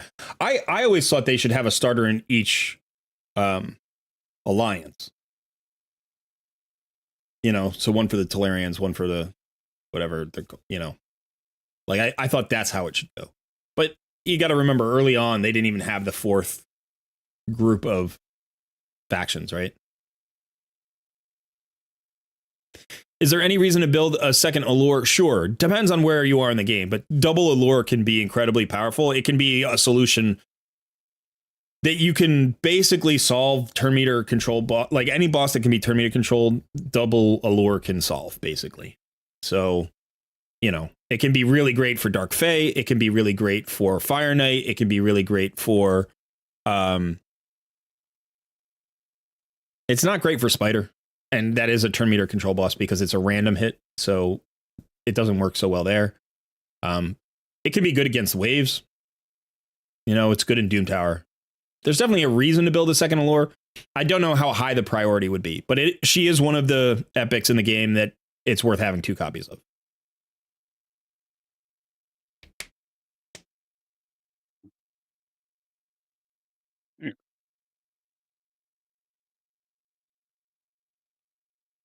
Wipe says, I like starting new every once in a while, but it gets boring with only 4 starter champions. Yeah. Yeah, it would be cool if they added some additional starter champs. I don't know how that would work in the lore, though. I think the way they've gotten around that is to give starter codes, right? To give you an opportunity to pull a second champion and also a login champion. You know, so potentially you really have 3 starter champions.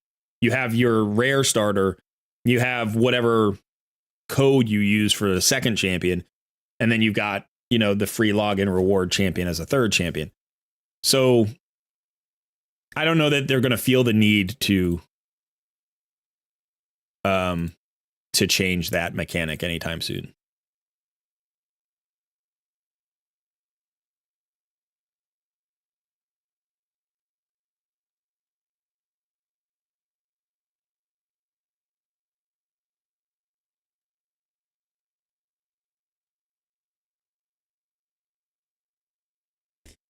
Yeah, so I'm still trying to get this Georgian going. I can't wait to get this Georgian going. I'm pretty solidly in gold 3 for the last couple of weeks. And it feels like that's where I'm living right now, like in the middle of gold 3. And I think Georgian would just push me to gold 5. Yeah, for sure. There's no way he doesn't, right? I mean, he's going to hit it significantly harder than my Elhain. And I've also got my Wukong 6-star. So I think I'm already seeing value there. He's not level 60 yet. Although I think he's full mastered, or he's getting close to full masteries. I think he has his tier 6 mastery, at least. He might not have all of his tier 5 masteries. Let me go look. So where's my Wukong? So he's level 53. I got him to 100% crit rate. He's only got 143% crit damage. But yeah, he's full mastery now. And he does have Soul Reap. He's not booked yet. And I'm probably not going to book him because I'm going to book Georgian. So his accuracy is okay. It's at 215. You can't actually see it because Sun is hiding it. I keep moving you around. It's like, yeah. So you can see my stats here. You know, so I did get him faster. He's up to 224 speed, which is nice for the speed tune. I actually need to get my Deacon faster now because they're the same speed. And Wukong is going before my Deacon. So clearly Wukong has like a fractional speed advantage over Deacon. Yep. I would really like to improve like Deacon's gear somehow. In fact, I think I recently pulled a perception glove that might do the job. No. Was it a speed glove? Might have been on my other account, honestly. There's this one. That might be the one I was thinking of. Or this one. Maybe it was this one. Again, I got Sun in the wrong spot now. Now I'm doing gear. I got to move you back. But I can't move you there because you blocked the stats. I got to leave you there in the middle. And now I'm in the wrong spot. I got to be in the middle. Put both of us in the middle. We'll be together. All right. So you're getting deleted and I'm getting moved. All right. So this is what I'm trying to do. I'm trying to replace this glove, which is defense percentage and 5 stars. So I don't want to reduce his tankiness, but I want to increase his speed and I don't want to lose the accuracy. So I'd actually like to at least keep the accuracy over 300. Now I can swap in this speed gauntlet, which would be the same. Like when I take it up, it would be the same defense because it's 5 stars. And I'm getting 19 accuracy. Now I'm losing 40 accuracy, right? So I'm going to be losing, like if I make that swap, I'm pretty sure this is, yeah. So I would be losing a chunk of accuracy.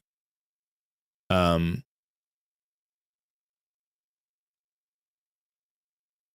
potentially I could get that back somewhere, but the question is where? Like where could I get a 4th piece of perception gear? So let's look at perception gear with the speed substat. Let's actually see if we can also get accuracy on something.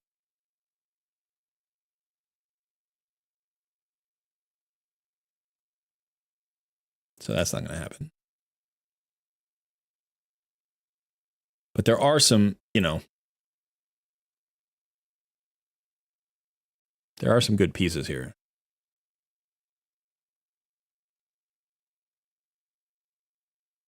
That would get me more speed.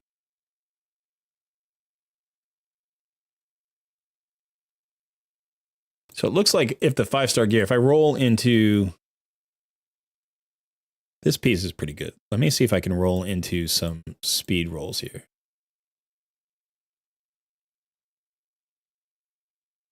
No. Okay.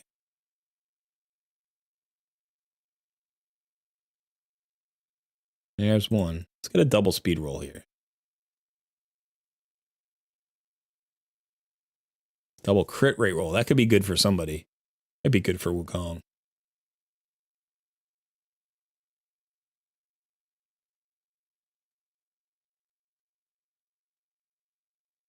Speed, HP, and HP.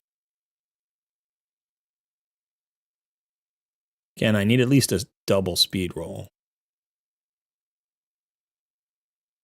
Keep landing the double in the other ability. This is a 6-star piece, so this could be really good if I roll into speed. That's nice. One more. Give me speed. Give me speed. Come on. Do it. Right now. Speed. Yes. There we go. Oh, is that the double speed? Yeah. On a 6-star. With HP percentage. The crit damage is a little bit of a throwaway, but so that's nice.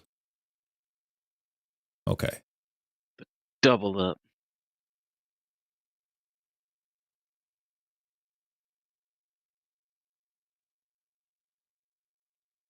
Okay, so this would get me 10 more speed plus the glyphs. So potentially call it like 15 or 16 more speed.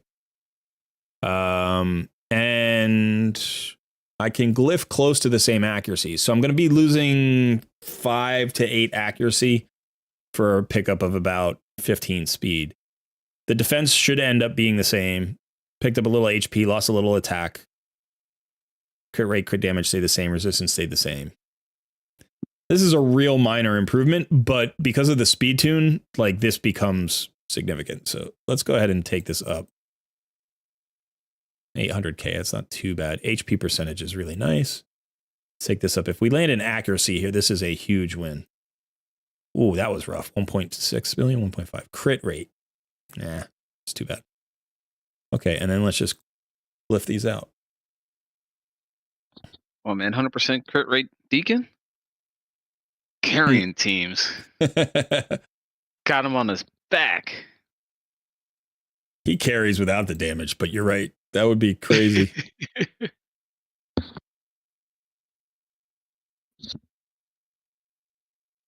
Actually, I'm curious. What is who was skills multiply off? Attack? Probably, Yeah. right? Yeah, he does damage based on attack.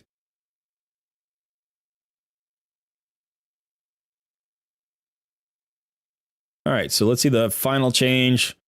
2,200 extra, or 2,150. 2,150 extra HP. We lost 17 attack. We lost 3 defense. That's too funny. I could probably glyph again. We gained 16 speed, and we lost 6 accuracy. You got 6% crit rate. The speed is critical. The speed is actually hugely critical. Yeah. I could also get more accuracy from the banner still. Could take that up. But the reason I haven't done that is because I want a banner with speed. Let's see if I've got an accuracy banner with speed. I don't think I've pulled one. I did a bunch of spider during that last spider tournament, but I don't think I hit in this faction. Never mind, I did. 6-star. Oh, Let's man, get you have speed here. So many. You have so many Hit. banners and amulets. Give me at least 1 speed roll. Come on. That's too bad because that still gives him speed because the previous banner didn't. Yeah, I did 5,000 energy in spider during the last tournament.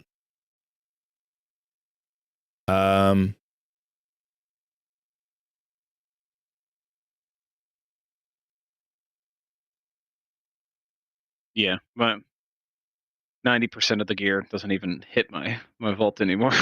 It gets sold before it even gets there. Yeah.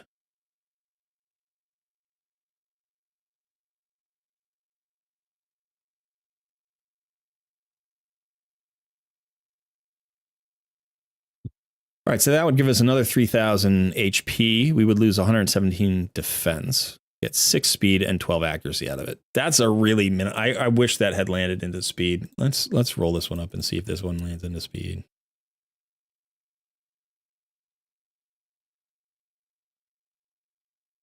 That's, yeah, I think this is the one. Okay. So now we're at 246. And we're back above with our accuracy, and I can still get more accuracy. So this is going to land above 350, I think, which is a great place for him to be. So that feels pretty good. What I would really like is 6-star speed boots in the perception set. But I don't have crit rate. Yeah. I have run out of speed boots. I'm desperately in need of speed boots.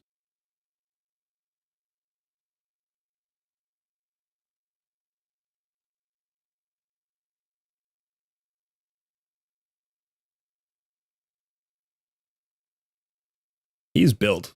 He's close. I mean, it's 99% crit rate.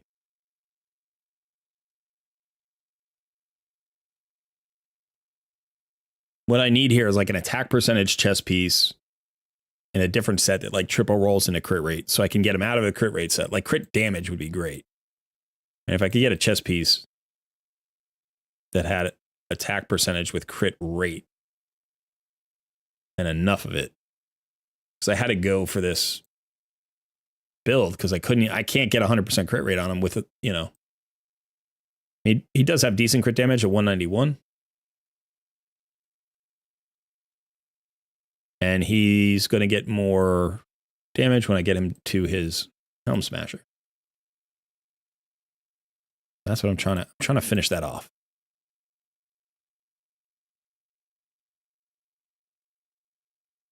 Let's bring Sun back. Now you're in the middle of the screen. You're in a weird spot. I'm in a weird spot. Hey. There we go. Still working that spider? Just getting a little bit more silver so I can keep glyphing my gear, and then we're going to do another clan boss run. All right. See what the upgraded clan boss team looks like.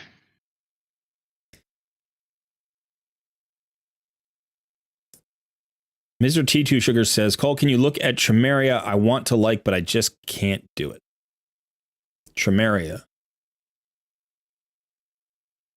I feel like Tremeria is relatively new, right? She's that Dark Elf champ. Yeah, people were just asking me about her recently. Let me go take a look.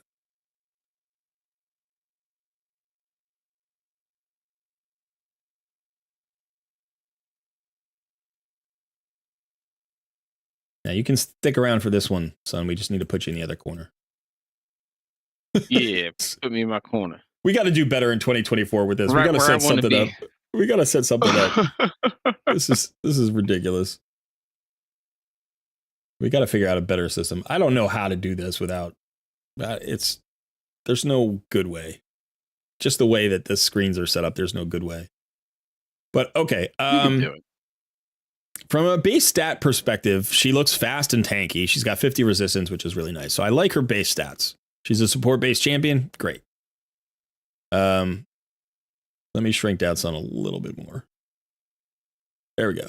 There you go, son. I didn't agree to this. Well, I need you out of the way of the skills. Consent. Consent before you shrink me. Son, can I shrink you, please? Yes, that's okay. Thank you. Okay. Thank you for asking.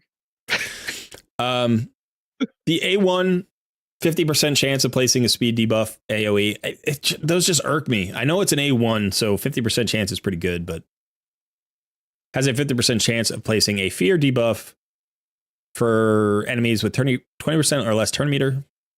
It's an okay A1. It's an okay A1. A2 is an AoE, has a 100% chance of placing a stun. After attacking, has a 100% chance of decreasing turn meter by 30% on each enemy without a stun debuff. So if they 3% the turn meter, no, if they 3% the stun, they get turn meter. Or if it's a boss who can't be stunned, they get turn meter instead. That seems pretty good. Another AoE. A3 removes all debuffs from all allies, then fills the turn meter of each ally by 15%. So a cleanse with turn meter fill, that's unusual.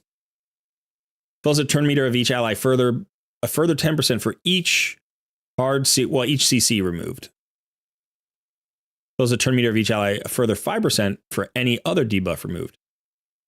So it's going to be a minimum of 15% turn meter fill, but if you're using the cleanse, it's going to be at least a 20% turn meter fill, if not larger, and potentially a lot larger. Like there are situations I'm thinking about against like Agrith, where you just spawn in with like 4 or 5 poisons or whatever it is. You know, you could get 25 additional percent turn meter fill. So it could be a 40% turn meter fill. It's not bad. Immune to sleep debuffs, okay. Fills this champion by 20%. Fills this champion's turn meter by 20% whenever an enemy tries to place any kind of CC on this champion. So it doesn't matter if it lands or not, you get turn meter fill. Ally speed in all battles by 23%, which is very nice.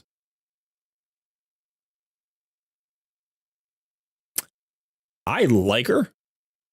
Honestly, I think every time I've looked at her, I've liked her. AoE cleanse, like a full team cleanse with nothing else, just a full team cleanse is always a useful skill. You know, the turn meter fill here, in addition to it, makes it kind of interesting, makes it a really flexible skill because you can use this without it needing to be a cleanse and just get turn meter fill. It's a weak turn meter fill if it's used that way. It's only 15%. It doesn't come with like a speed buff or anything like that. But because it's a cleanse and a turn meter fill together, like it becomes a very flexible and potentially highly potent skill when used in certain cases. There are definitely bosses that have debuffs that aren't resistible. And so a cleanse like this could allow you to, remove those. Well,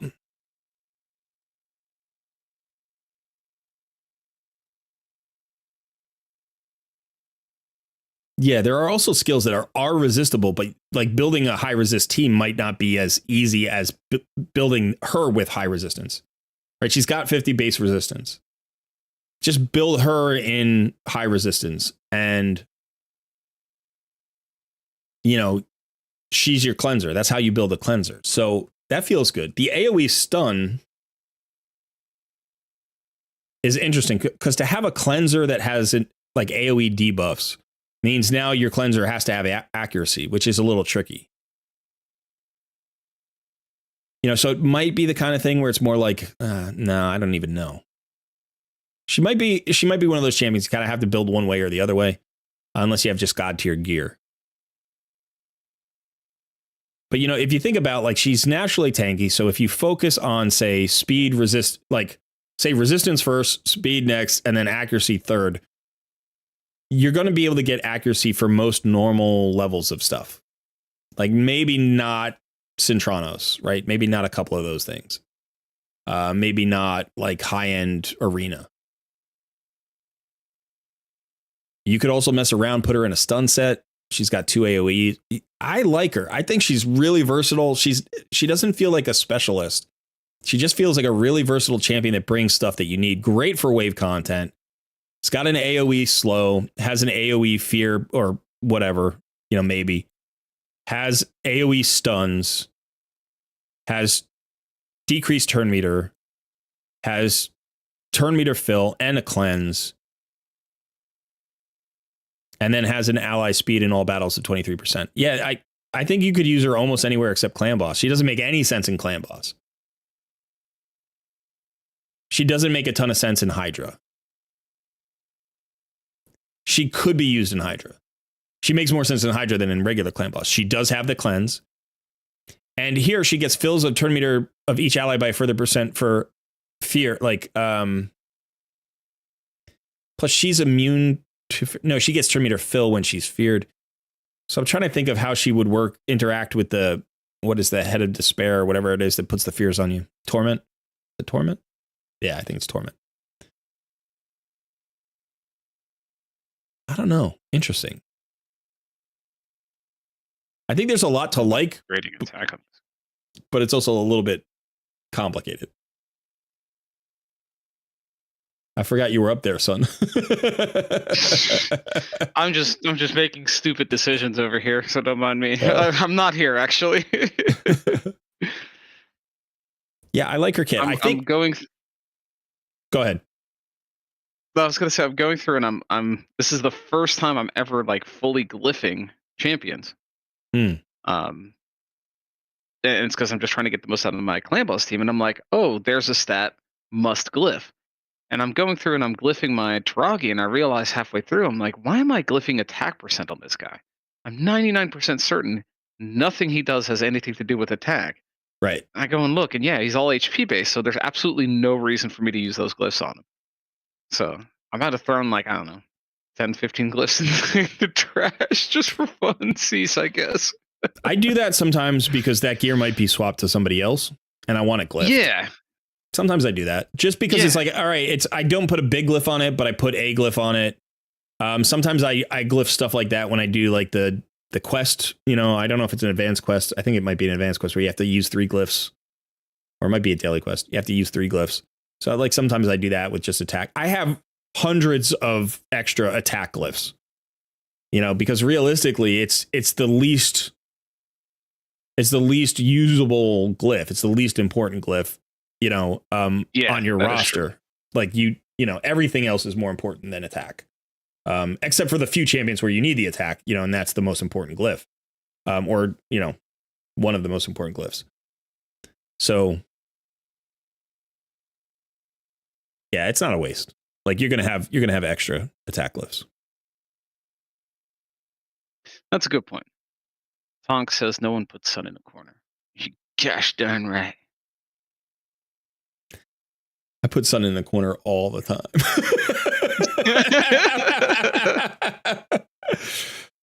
I put Sun in any corner I want him in. Sometimes I want him in that corner. Sometimes I want him in a different corner. Let's put him in this corner.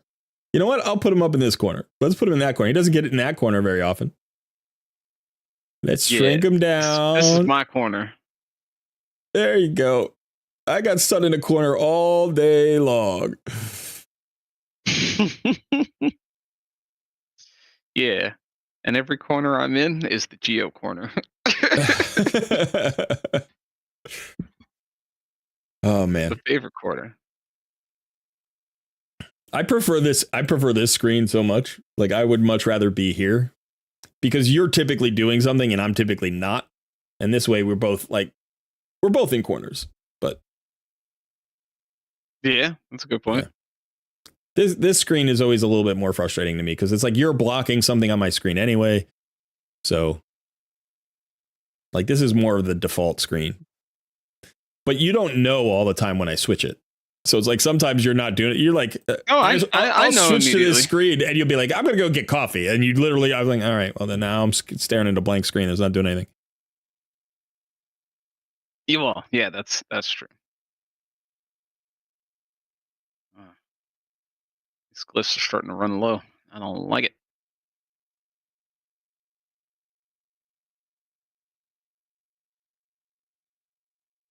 Yeah, I'm hurting for glyphs on my NOOB versus Pro account.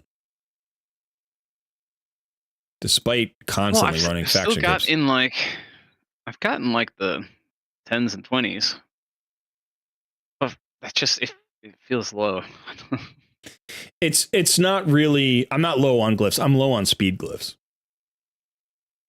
Because that's the glyph that you use the most. Yeah, speed glyphs yeah, that's the one I'm struggling the most on. I am not doing too hot in speed glyphs.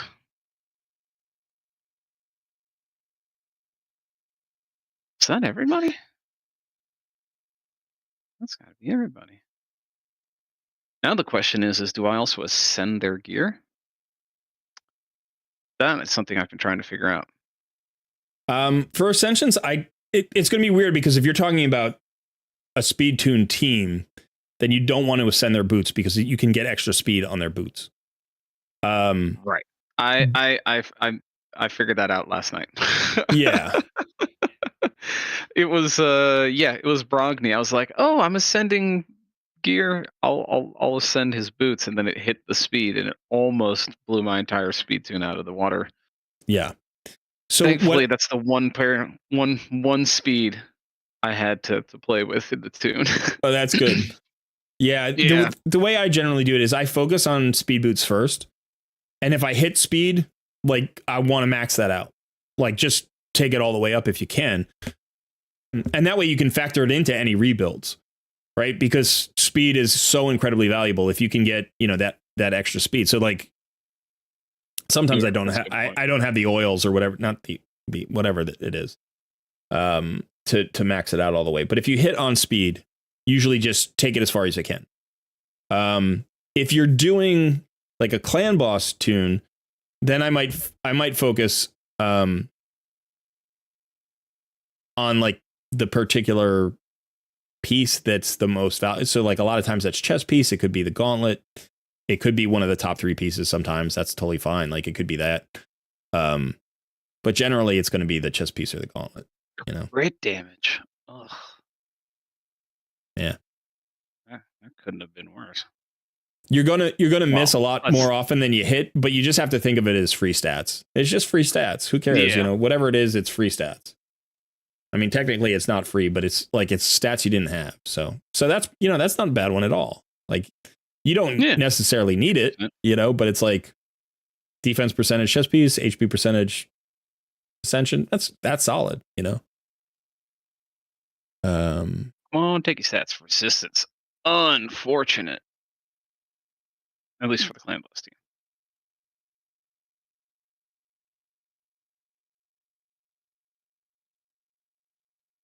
Oh yeah, this is a nice poison piece. This is definitely ascend that.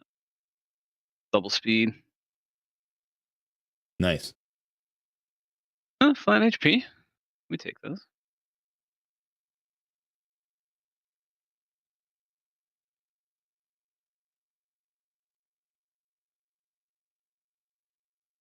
All right.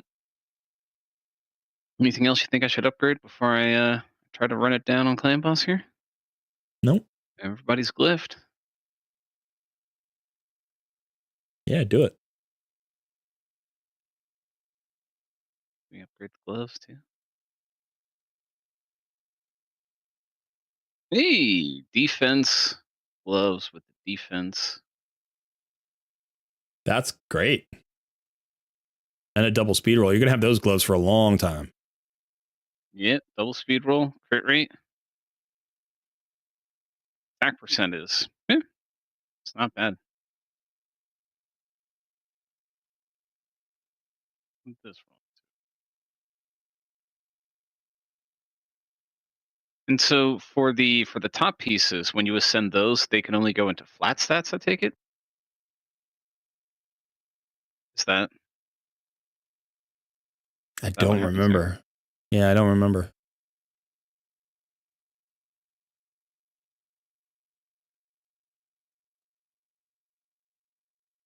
there? Oh, I can take that. I guess we could find out, right?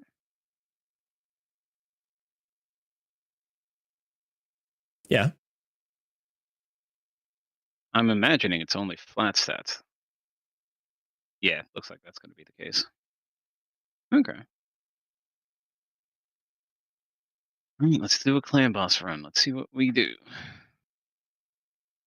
Still Void Affinity. So earlier I did 26 million. And now I'm hoping we get a better result.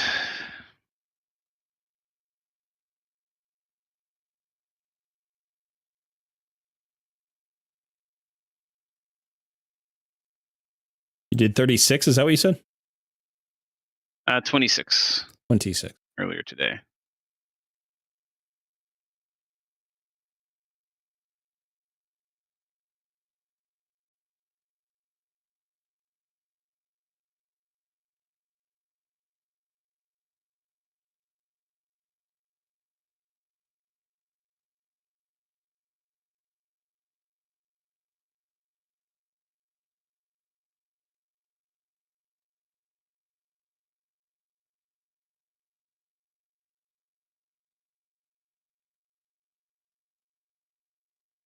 All right, now we're going to let him go. Let's see what happens.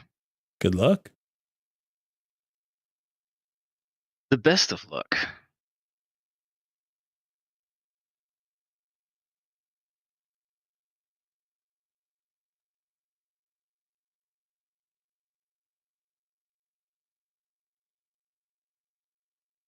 Somebody pulled a burn Giri. How did you build your burn Giri? I mean, it's burn Giri, right? You just build him tank, but did you have them in regen? Yeah, absolutely. For Bommel, you need regen Bommel? and immortal. Yeah. Makes sense. Yeah, my burn Giri is actually very well built for my account. He's running 198 speed. He needs to be faster, but I do have the Spirit Haste mastery on him, so he gets 24 extra speed in Bommel when everybody dies. So he's running like 222, something like that. Yeah. He's got 46,000 HP. He's got 3.4k defense. So for this account, he's built pretty well. I mean, if I were to build him on my main account, I would want like, 4k defense and probably 80,000 HP and run him at like 240 or something. Like that's where I would shoot for. But that's where Lady Annabella's running, and she crushes. Sorry, Haverhawk.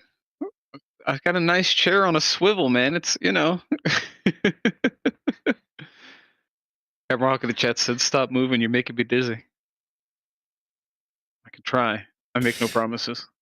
Tonk and a couple of other people were not real happy with me in my tier list because I put champions in between tiers. They were like, they were like, make more tiers. Don't do that. I'm like, really? I was. Really? I'm not gonna lie. While I was editing that video, and you put the first guy in between, I was like, "Don't you dare! What's Make wrong a with that? decision, man." It is a decision. You don't do that in tier lists. Of course you do. They go in S tier. They go in A tier.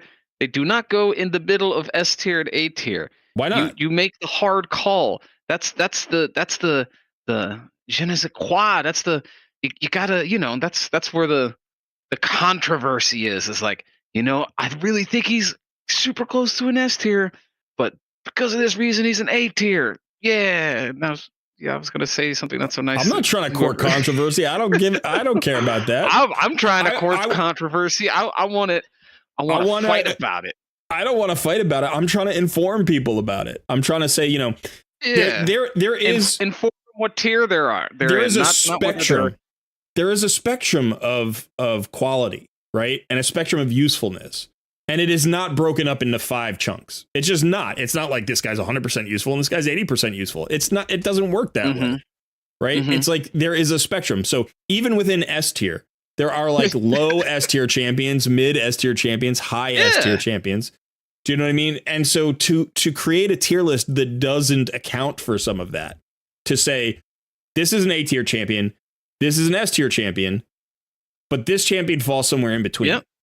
I think that's important. You got to make those hard calls. It's not a hard call. What you could have done is you could have just said, this is, you could have taken whoever was in the A tier and moved him over and said, like, this guy is better in the A tier.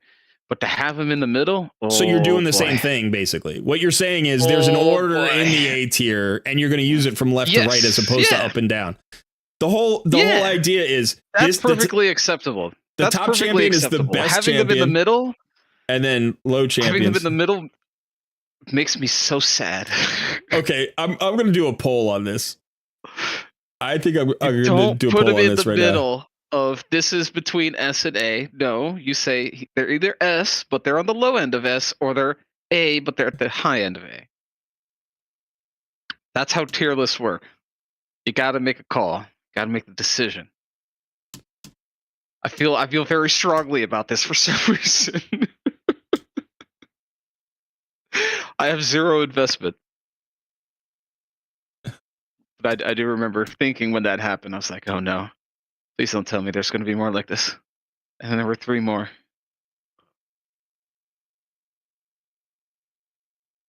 See, Demogofami, he gets it. A rigid tier hierarchy must be respected.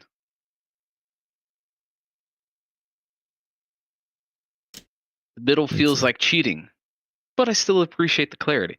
See, but that's fine. That's totally fair. I think the clarity is a good thing to have, but that's why you would have left to right as well. So you would have first place in A tier is on left, and everybody behind him is just slightly worse, but still A tier. Same thing with S.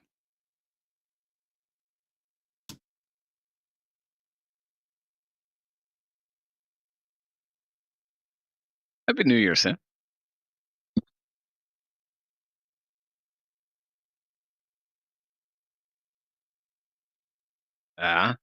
Joe, I'm winning you over to my side. Come join us. We have Geo. Cool. You still making your poll? Yep. Okay. I'm curious. I'm excited. By the way, if you don't answer or must pick between S and A, you're dead to me.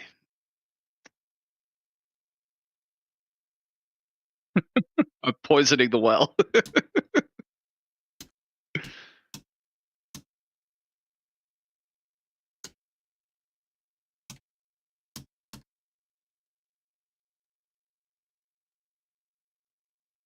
My clan has been bombing my clan chat with the stream. Smack that. My clan's good people. Love you guys too.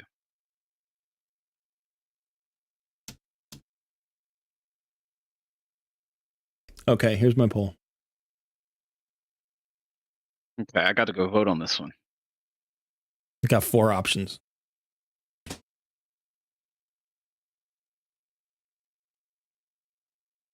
Oh, but now I got to have both. I can't choose both. No, you got to make a hard call. You can't have both.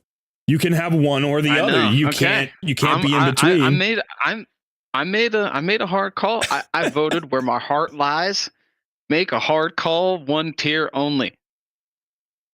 I'm voting my conviction.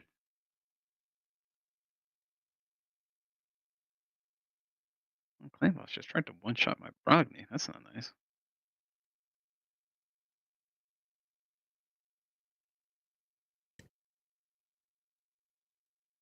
Multiple people are going for Geo as his own tier. The problem is, I think some of those might be my people. Yeah. Wow, a lot of people are saying make a hard call. Is that really what you're thinking? Is that your excuse now? Is you're going to take that 14% and you're going to try to switch that over to your in between? I don't think so. Make a hard call. First of all, I could if I wanted to, but no, that wasn't what I was saying. I'm just saying some of those people are my people. Some of those people are probably the other people. One person doesn't have a preference. A lot of people feel that way. I'm in the opposite camp. In fact, I'm so much in the opposite camp that I'm just going to piss off everybody in this poll, and I'm going to keep doing it the way I want to do it. No, so I did think about this afterwards, and one of the things I think about tier lists is I could potentially create it more like visually. I think it bothers people. Like, I have this whole thing about symmetry in the human brain and psychology, and we've talked about it before. But people don't like asymmetry. They don't. Like, they have a natural emotional reaction against certain kinds of asymmetry. And for instance, when I placed those champions in between the tiers, I placed them right in the middle. Do you know what I mean? Like, the lines cut them in half. I didn't like. Oh yeah, I didn't be like, oh, this guy's a third of the way in between, or like, oh, this guy's a little bit higher. Like, I did that because that would bother me a little bit. But, I just saw Geo. Sorry, Colrit. Yeah. But here's the thing: if I took the lines away, and made it a spectrum, literally made it like a rainbow where all the colors, like if I used a gradient, right? If I used a gradient and just blended all the colors together, and I was like, at the top is S. And at the bottom is F. And I just placed every champion in a different location. So they weren't these nice, clean bars of tiers. I bet you that objection would completely disappear. People would just be like, oh, that makes sense. Like, this champion's slightly better than this one. This one's closer to S tier and this one's further away. Like, I don't think people would have a problem with that at all. And in fact, it would even be more controversy. Because now, rather than the tier, like if I said Pythion was S tier, right? And then I said, I don't know, like Emic was S tier, but I think Emic is better than Pythion. Now people are like, no way, Pythion's better than Emic. What are you talking about? Like, now it's every single champion is rated against every other champion. And so, yeah, so that's even more controversy, but it's also more information. Exactly. See? And the way you represent that is you categorize them into their tier, and then you go from left to right. This is the best. I'm not doing what Sun was saying anyway. It's worse. It's about the visual representation, right? My point is you can present the exact same information in two different forms. And in one form, people won't like it, and in the other form, people will. And that isn't necessarily on the form. That's on us in terms of the way that we act emotionally. Like, we're not judging the information. We're having an emotional reaction to the visual presentation. Like, it's really interesting. If you think about it, like, it is more informative to say that this champion belongs in between these two tiers, is like somewhere like an A+ champion as opposed to an A champion or an S champion, right? And that there's a distinction between champions on that level. There's a reasoning behind that choice. Right, that this champion isn't as good as the champion. They go at the top of the A tier. Right, but why do you care that it's an A tier? And why are they S tier, A tier, B tier, C tier? Because they're grades like you got in school? Like, you have an emotional attachment to that as well. Like, I got a lot of pushback on champions who people were calling God tier. And what I've discovered, and I already knew is kind of something that I did, and I think is something a lot of people do, is your favorite champions are God tier. Like, in your mind, whoever is like the biggest mover on your roster is God tier. It doesn't matter if in game they're not, right? It matters if on your That's roster they are. Yeah. I had a lot of people who were like, I can't believe you didn't say Pythion was God tier. And he's so clearly not God tier to me, right? Like so definitively, this is the model of an S tier champion. Highly valuable, very powerful, is like better than 75% of the other champions in the game, is usable in specific content for like, you know, like one of the best champions in specific content, very good champion in a lot of content, you know, versatility, great support, not God tier. Why? Because Cardiel is better, right? Because Duchess is better. Because there are 50 champions I could name that I would probably want before Pythion. And, you know, or at least 30 champions I could name before Pythion. And God tier, in my mind, is reserved for the top 20 champions in the game. Like, that's it. Those are the only God tier champions. Now, sometimes I say things like Deacon is a God tier epic, because I think amongst all of the epics, he's as good as it gets. He's not necessarily God tier in the game, right? But he's a God tier epic. It's like, and that can be a little bit confusing because I say stuff like that. But like Geo is a God tier epic. Is he God tier in the game? No, you know what's confusing? What? It's when you put a champion in between S and A tier. It's not confusing. It's not confusing. They're S tier or they're A tier. That's No. got to make the hard call. What did the poll end up with? What did the poll end up with? 63% said make a hard call only. 63%. Hey, 63% of people can be wrong. That's okay. It doesn't bother me. Yeah. Yeah. How often do you get 63% of people to agree? All the time. Well, What are because you you're talking asking about? the question, should it be S tier or A tier? And the answer is you put it in one. We got them. Ladies and gentlemen, Watch, we got 'em. I'll show you something. Okay, here, let's do another poll. That was a. What are you pulling out?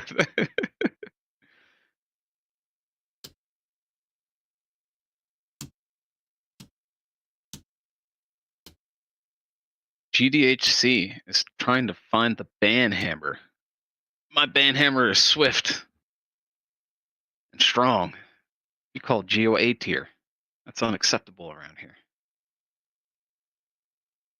Geo is his own tier. All right, here's a list. Here's a question. What tier does Razzlevarg belong to? Is he an S tier champion or is he an A tier champion? Well, you didn't give any other options. Yeah, because there are no other options. He's either A tier or S tier. Well, Make the a other hard option, call. The other Make a option hard is call. I don't know. I don't know because I don't know Razzlevarg. Then don't answer. Then don't answer the question. Well, no. Now you've asked me a question. Now I'm curious. Who's Razzlevarg? Where is he? I don't know is entirely reasonable. You can just not answer the question. Yeah, that's why I wanted an I don't know option. No, Who's because we're not giving three we're not is. measuring how many people don't know. We don't care about how many people don't know. We care about what people think. And if you don't know and you're willing to guess, then go ahead. That's also measurable. Right? He's Cool Bunny. Now, I said he's A tier. I have no problem. I have no problem with people thinking he's S tier. I also have no problem with people saying he's not even A tier. Like he could be like a B plus. I don't have a problem with that. I think there's flexibility based on your roster, what you need him for, and all sorts of stuff. I think he's a very good champion. I think in certain situations, you would consider him an S tier champion. In certain situations, you would consider him not an S tier champion. It feels like those are the two most likely tiers based on like the overall, you know, perception of the community. I don't think a lot of people would put him below like B plus. Like there's probably some people like he's a C tier champion. There's always somebody like that. And based on their experience with the champion, it may feel that way. Somebody, I'm trying to remember. So shouldn't we have had Disputin was he hates S, A, Emic. B, or C tier? He hates Emic. And he's like, Emic is like a F tier champion. And clearly he had a really bad experience. He tried to do a speed tune from a video and it didn't work out. And he just hates Emic. And he's like, Emic is just a complete waste. And I've spent hours on Emic and it's like, he's awful. He's as close to God tier as we got this year, other than Newt. Like Newt is clearly God tier. But like if somebody said Newt was S tier, I'd be okay with that. If somebody said Newt was a B tier champion, then there's something going on there. There's some, but there's always somebody. There's always somebody who's like, yeah, he's not that good. Like there's always somebody who does that for whatever reason. There's that guy. There's that guy. And it's probably based on a experience, like Disputant had a bad experience with an Emic speed tune, probably put dozens of hours and millions of silver and didn't get any results. And it's just like, screw this champion. He's going in the vault. I got to forget about him. And so it's that thing. But Emic is God tier. I think he's going to end up being God tier. I think he's potentially a top 5 all-time fusion. And I didn't think he was. I thought he was probably somewhere in between A tier and S tier. He was like in that range. And the more I use him and the more I like research him, the more I think this guy may be the most versatile champ in the entire game, which is kind of crazy. He may be the most widely usable champion in the game at end game. Like he may, with the same build, with one build, be the most versatile champ in the game. And the most, not even like the most versatile, like the most high performing versatility champ in the game. That's probably a better way to explain it. Like he enables things that other versatility champs don't. Like Scylla Drakes is extremely versatile, but she doesn't do anything really, really well. She just does a lot of things well, but he does like all sorts of different fights really, really well. And it doesn't take that many different compositions to put around him either. So that's kind of all right. So let's call this poll to an end, right? So 62% of our viewers who answered the poll feel that Razzlevarg is an A tier champion. So how hard is it to get 60% of people to agree on something? It's really easy. Just ask a question. And that happens most of the time. Most of the time, there's going to be an answer somewhere between like 50 and 75%. Right? Because that's the way human nature works. Now, if you gave like a poll here, we'll do this.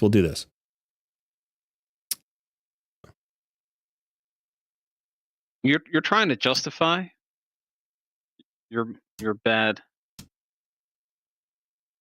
tier list behavior. No, I'm just illustrating something about. I don't appreciate it, Cole. I don't appreciate it. I'm just letting you know. I'm just trying to illustrate something about human psychology, which I think is very interesting.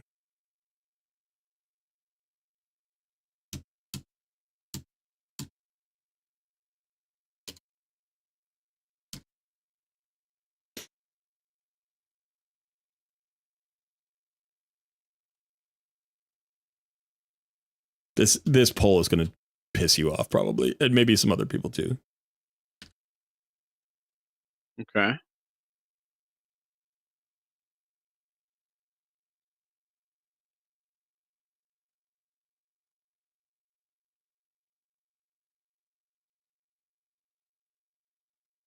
I'm curious.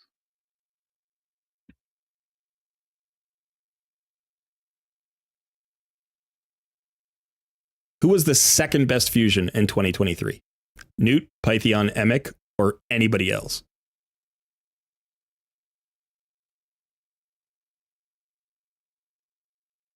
Second best fusion.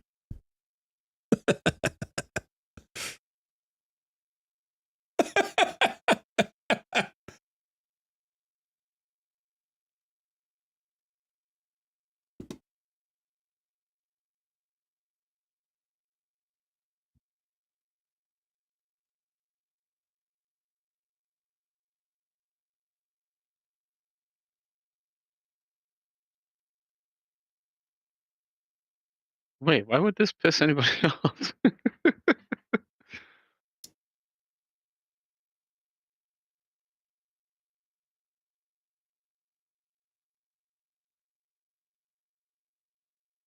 I'm curious about the answer to this one, the result here. This is very interesting to me, this kind of stuff.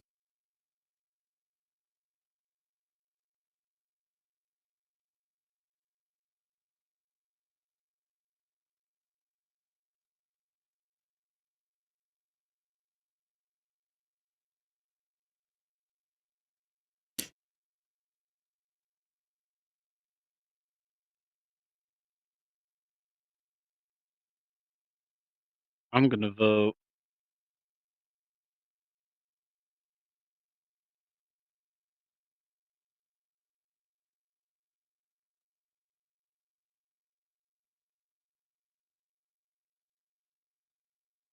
Well, my answer is just based on what everybody else says. Right. So If you'll notice, yeah, that's the whole point. Yeah. the first 10 answers were all Newt or Pythion. Like the first 10 or 12 answers were all Newt or Pythion. And then somebody picked Emic. And then somebody else picked Emic. And then somebody picked someone else. It's like our opinions are altered based on other people's opinions. It happens all the time. Oh, of course. Right? And think about the fact that I grouped everybody as someone else. That automatically, psychologically primes you to think that everybody else is less important. Right? Like the fourth champion on my list, let's say, is like he's grouped with the worst champion. If these are the three best champions, and I'm kind of implying these are the three best champions. I'm not kind of implying. I am absolutely implying with the structure of the poll. You're implicitly implying, yeah. Yeah, that these are the three best fusions. Right? So Blazar is grouped with Jetney. And there's a huge gap in terms of value between those two champions. Right? Like Ugir is grouped with Loriaka. It's like, and there's a huge gap between those two champions. So the fact that it took a while for somebody to even pick that is because everybody's already got in their mind, based on the conversation, we've been primed to think Newt, Pythion, and Emic. Right? We're not even thinking about the rest of them. Like, oh, what about Razelvarg is in this list? He might have been the second best fusion of the year. He might have been. Oella might have been the second best fusion of the year to somebody, right? But they get grouped with Timid, so it's just automatically diminished those. And then because I asked for the second best, right? In a lot of cases, people will just assume a best, and they may even assume the best that I've implied. I put Newt at the top of the list. Then I put Pythion, and then I put Emic. Because I think that that's probably the general consensus, that Newt was the best, Pythion was the second best, and Emic is the third best. I think that's the consensus. Even though I've ranked them in a different order. I've ranked them Newt, then Emic, then Pythion. Right? And it's like, so who's the second best champion? The second one on the list. It's got 50% of the vote. Yep. Now I will might say this though. Tonk in the chat says these polls using consensus when you already know the consensus does not prove that you shouldn't put champs in tiers. I'm not saying that you shouldn't. I'm saying that how you do and the way you construct it and the way that people have gotten used to the polls, the way that people have gotten used to the tier lists, is part of that's for sure. Is part of the way that we consider the actual information that's in the tier list. Like, people don't like somebody sitting in between the tiers because of the way that we feel about tier lists, not because of the way we feel about champions. Right? Like, that's literally like, think about that for a second. What makes you uncomfortable about me putting a champion in between tiers is that it challenges the way you think about the tier list situation. Like, what you said to me is, that's not the way a tier list works. You didn't say that champion doesn't belong in between those two other champions. That doesn't bother you at all. I don't care. I don't care. You literally don't care where it belongs. You literally don't care. The point is that you're breaking the sanctity of the tier list, and there is no sanctity to the tier list. That's There the is a problem. sanctity. No, that's the exact thing I'm saying. The tier list was created as a tool, both for entertainment and information. And now it has solidified in people's minds as a thing unto itself. And that has value, and that value is being challenged by my usage. And the challenge to its usage is that there's more information. I can provide you with more information. Now, visually, I am constrained by the fact that we're calling it a tier list, but I'm visually constrained by the amount of space I have on the screen. Like I could make a bigger tier list with more tiers, and I would have to be scrolling up and down on my screen in order to use it, because it needs to visually be big enough that people can see it. Exactly. Yeah. Well, I mean, we're going a little bit too far down this rabbit hole for me. No, we're not. This is where the rabbit hole gets interested. Oh, I don't think so. I just think you're wrong. When you got grades in school, when you got grades in school, did you only get ABCs? No, you should, because the categories of the tier list are based, and a lot of our categorizations are based around a grading system. Grade A, grade B, grade C. We call them tiers, but that's what they are. They're grade A, grade B, grade C. First of all, S tier has always pissed me off. Why S? A should be the highest. Why S? And now we've got God tier, which is above S tier. That's because games. That's so it's like gaming, memes. Yeah, so it's a thing, right? So whatever. But yeah, the psychological, like the mechanic that it's built on is grades in school. Now, back in the day, long time ago, before I was in school, like way back in the day when my parents were in school, you didn't have in-between grades. You got an A or a B or a C or a D or an F. That's it. You had 5 grades, right?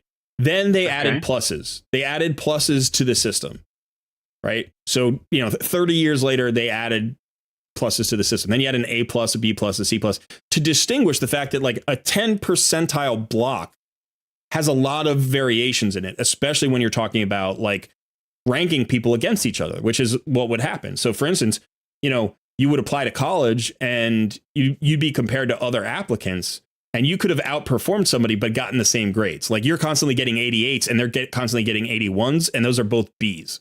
And so the system needed more gradation, like more specificity in order to be useful, right? So they added pluses. And then because there were pluses, it naturally made sense to the symmetry of the human mind to add minuses. Like an 81 is now a B minus, an 88 is a B plus, and an 85 or 86 or 84 is a B. So there's the middle of the tier, there's the top of the tier, there's the bottom of the tier, and they're all distinguished from each other.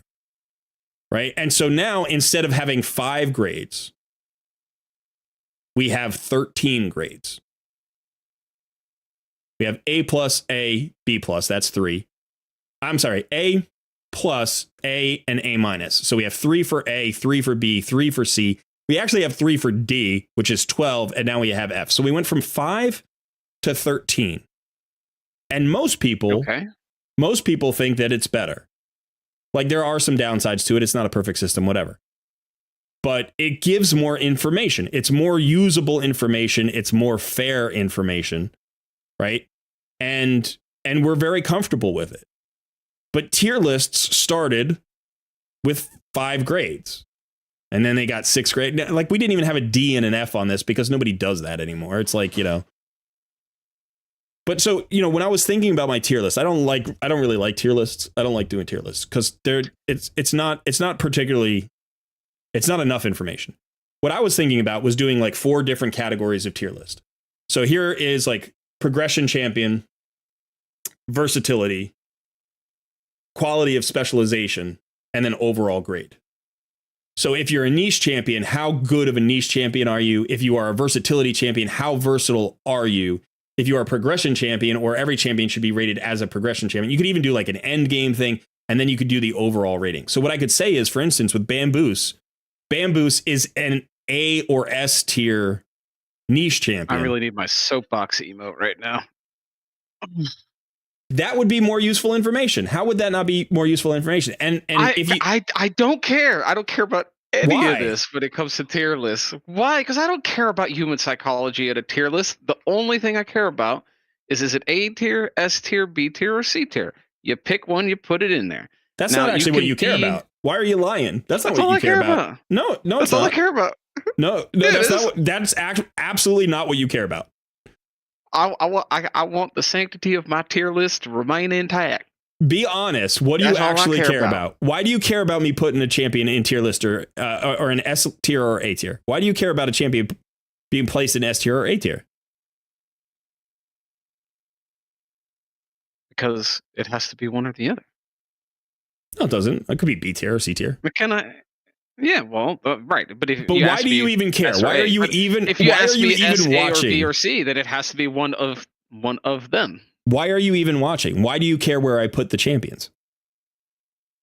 Well, I mean, you watch the video to get the other person's opinion on where it's ranked, Right. And right? And what's the second I'm half just of that? saying, No, what's the second half of that? You're And- watching to no, see no, where I no, place the no, champion no. because what? Why? Why do you Hold even on, care where I put hold it? on, and without cursing, I would just say I watch, and when you don't choose a specific tier, you're just gosh, what's a safe for work way to use this word?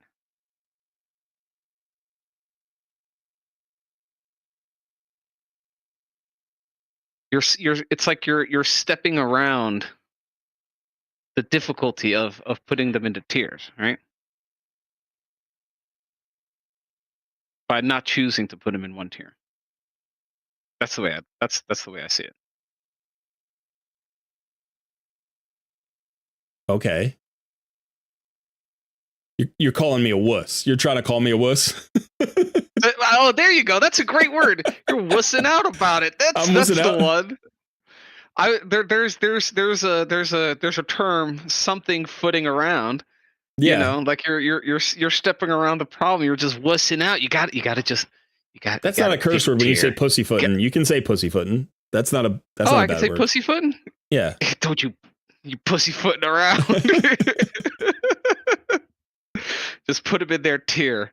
Put them in their place where they belong, and then you move on. Undersized Tic Tac pulled in a Krixia today. Congrats. That's fantastic. Wow. Yeah. Great. Congrats. That's awesome. Yeah, but here's the thing. Getting back to this, it's like I'm that's all I see. pussyfooting around. All I see is you're pussyfooting around. I am. This is what I'm doing, and you and I sitting are on two fences, Kirk. Exactly. You and I are looking at it differently, and I imagine that the audience, the viewers, look at it in one of these Agrees two ways. with me. I agree. No. 64% of people agreed with you. But so this is the two mentalities I'm seeing, right? And it's interesting to learn about this from this perspective, because for me, tier lists have always been a way for me to learn about the relative value of various champions, to get some additional information about the usage of those champions, and to help me decide, who do I 6-star next? Who should I prioritize in terms of building? Because I can't build everybody. So if I have a champion who's considered S tier and another champion is considered a B tier, that tells me you should prioritize your S tier champions first. Or if they do the same role, that the S tier champion is going to get the job done better. Listen, this is not up for debate. This is what I get out of tier lists. I understand stop where for a you're second. coming from there. No. Stop for a second. Okay. So tier lists for me. I don't care about any of that though. I realize, and we'll get to your half in just a second. Okay, so just chill. Okay. Tier lists for me have always been a tool to get other people's opinions on the champions that I'm looking at, to try to understand why the opinions differ. And that leads me to a greater understanding of a champion's kit or place in the game or relative power compared to other champions. That is the value of a tier list for me. Okay. Now, the other half that I'm becoming more and more familiar with, especially during this live stream, is people who want to see the struggle. They want to see, they're like, no, you don't get to say in between A tier and S tier. You have to say A tier. You have to say S tier. You have to make a hard call. And this is the second half that you ignored when you were saying, I want you to make the hard call, which is, you want the reaction. You want your reaction to be like, no, No, he doesn't belong there. He belongs somewhere else. No, you're wrong. That's what you want. I mean, yes. That's I right. do He's enjoy so that. good. He's so good. So you want the emotional response to my Can I ask you a question, categorization. then? What? Okay, so if you take that into account, if you were to look at my perspective, why do you think I would watch a tier list?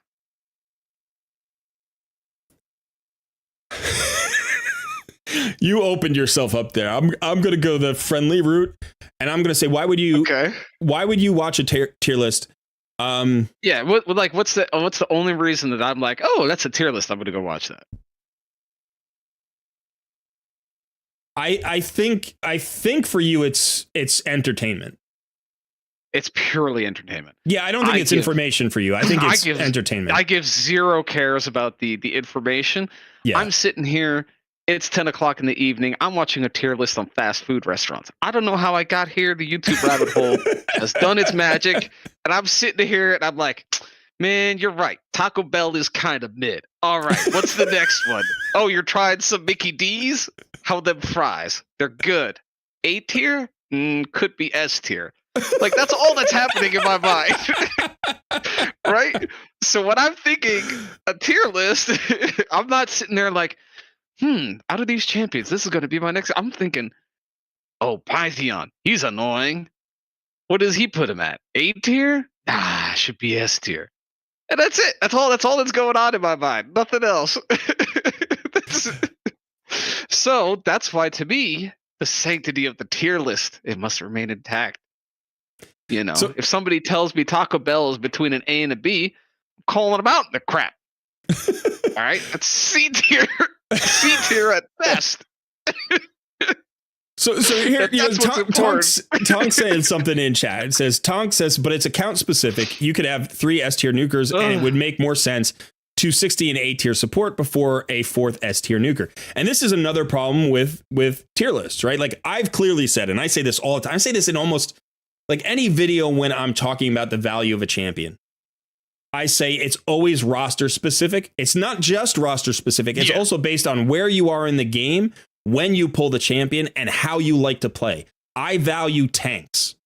I like tanks. I always value tanks more, and I always devalue damage dealers. Like, not total, like, damage is important. I'm not saying it's not, but people fall in love with big numbers. You're one of those guys. You love big numbers. So when you have a really hard-hitting champion, that is satisfying for you to play with, and it's fine. I'm not arguing against that. You should be satisfied by the kinds of champions that you like.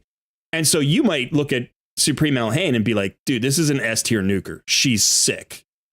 I like this champion. She's really satisfying to play. And you have her at A tier, and she really deserves to be an S tier nuker. I'm like, yeah, okay.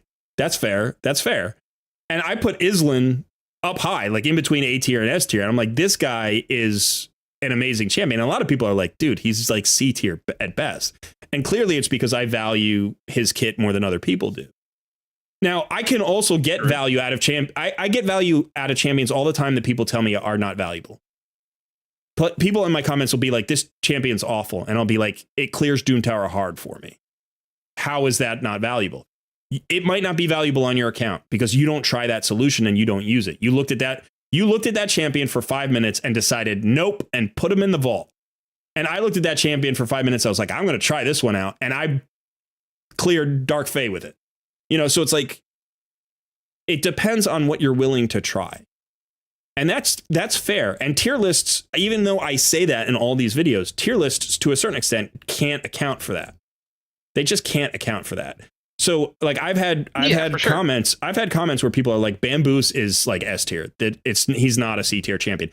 And I've had other people who have come in and been like, Bamboos is literally unusable and he's an F tier champion. And I'm like, for me, he's a C tier champion because I don't see a lot of use for him where I can't use somebody else. And that champion would be better, but he is usable. His niche is good, you know?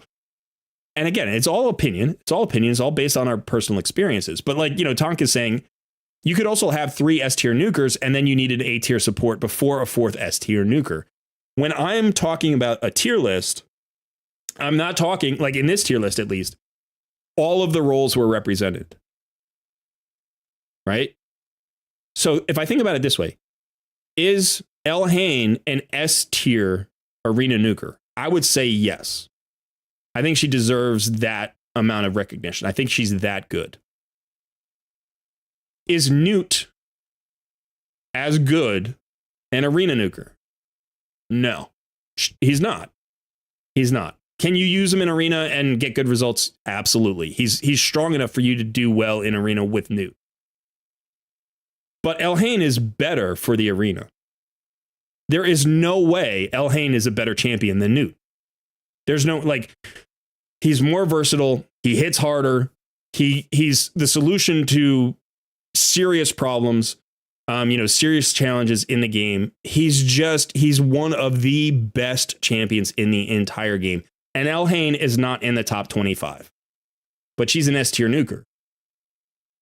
So it's like, what do you do when you're comparing those two champions? You've got to show the gap between those two champions. If I put, baby. Yeah, so she goes in the A tier. She goes in the A tier. You can call her an S tier nuker, but she's not an S tier champion. Why? Because there are like 15 S tier nukers, and you only need 4. So nukers just aren't as valuable. If I were doing a tier list of all nukers, she would probably end up in the S tier. She wouldn't be God tier. She'd be S tier, It's really interesting how people think about this stuff. And it's interesting, as content creators, we're now getting insight into like community reactions to this stuff. So sometimes I'm astonished. True. I was astonished that people, like, I thought about it when I did the in-between tiers. I was like, this will probably bother a few people, but I feel like, it's the worst. I feel like it's understandable. There's an A+ tier. I can't visually represent it here, but I do think from an information standpoint, people will want to know that this champion is better than these champions in the A tier. And I also had an explanation that went along with each of them. So I thought people would just listen to the explanations and be like, yeah, that makes sense. I understand why this is in between.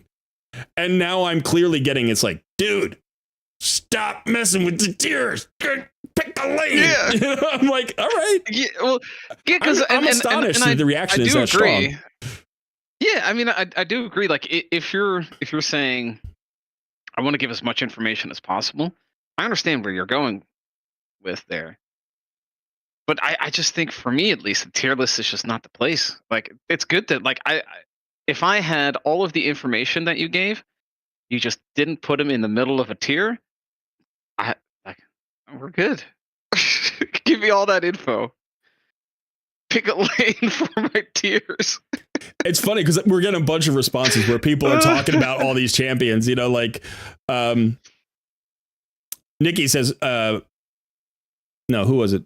Sorry. Big Pop says Supreme Elhain is my best nuker, 3.5 years, over 100 unique Legos on the account. And she's my best nuker. And I'm not like, yeah, I think she's an S tier nuker. I think potentially she may be better than some of the other S tier nukers. So if you wanted to say she was the 7th best nuker in the game, like arena nuker, let's say, or wave clear nuker, that could be true. Is she number 1? No. Is she number 2? Probably not.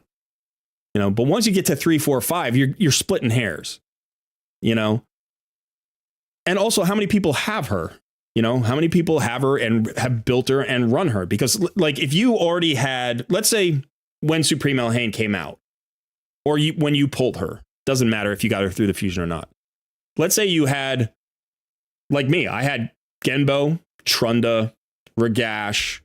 I'm trying to think. I had like 4 or 5 arena nukers already built who were all very good. What's the likelihood that I'm going to invest in Supreme Elhain? My account doesn't need that champion. Like, I'm going to get progress out of somebody else. So even if she's better than she might be better than literally all of the nukers that I have. But the value that I get is small. So I just don't build her anyway.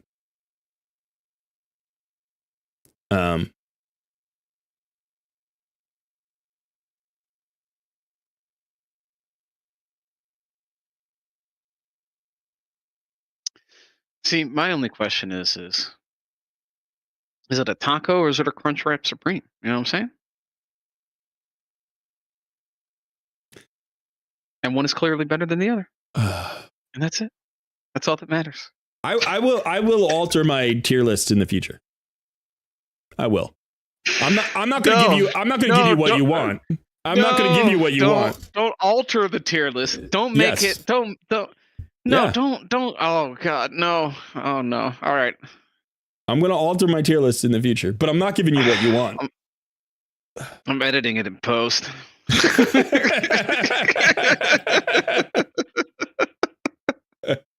I'm removing. I'm removing everything. It's just going to be a black screen. Anytime an inappropriately I was going to say inappropriately dressed tier list comes on the screen.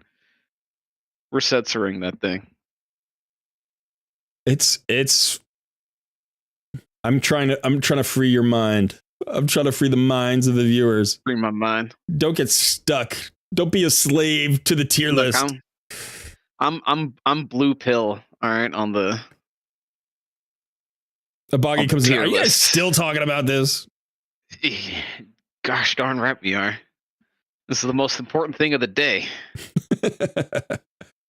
There's nothing more important.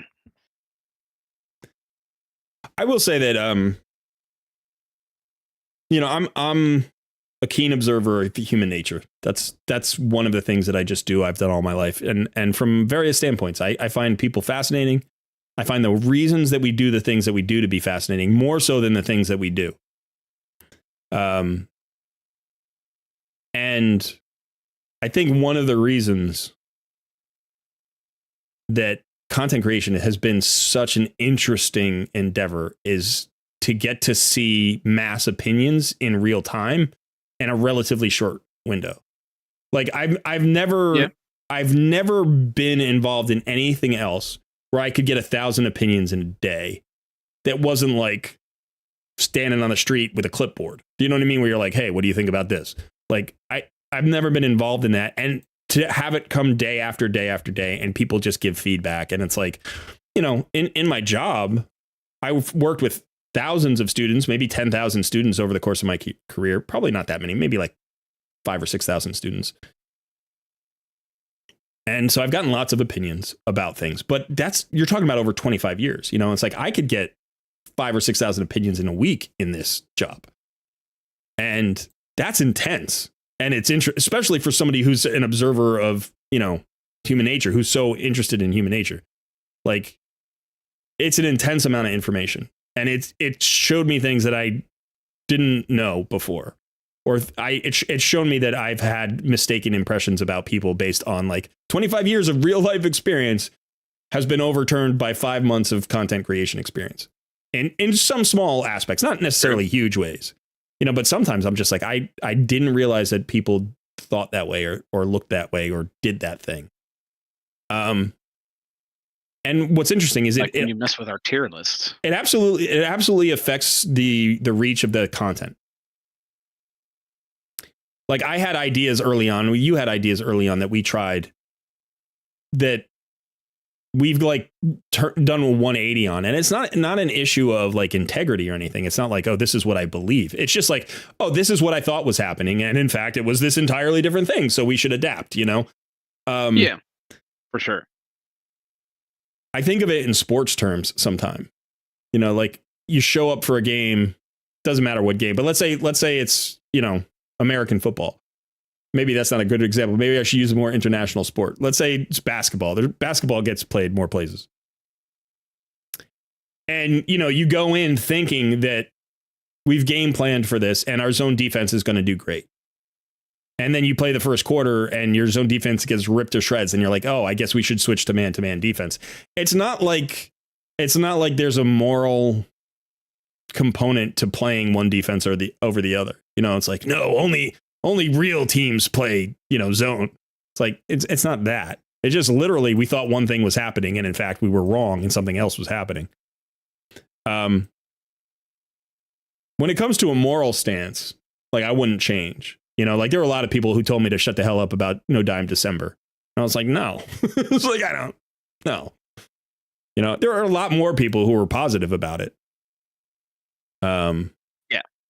You know, than were negative about it. But it's like, you could have yelled at me till you were blue in the face about No Dime December. I'm like, this is a core belief that I have, that gamers need to band together and work together to improve the lot of gamers, and that corporations aren't necessarily evil in what they do. They just do what the market will bear. They just do what the market tells them is advantageous. And we are the market. So if we decide to define how they can operate, we have the power to do so. And I really don't care what anybody else says about that. That's just a core belief. That's just a core truth in the way I operate in the world. And I'm not going to be on my channel and misrepresent that. I'm also not so tied up in it that I can't live with somebody who disagrees with me. That's fine. I have no problem with that whatsoever. But when it comes to tier lists, you can all burn in hell. No.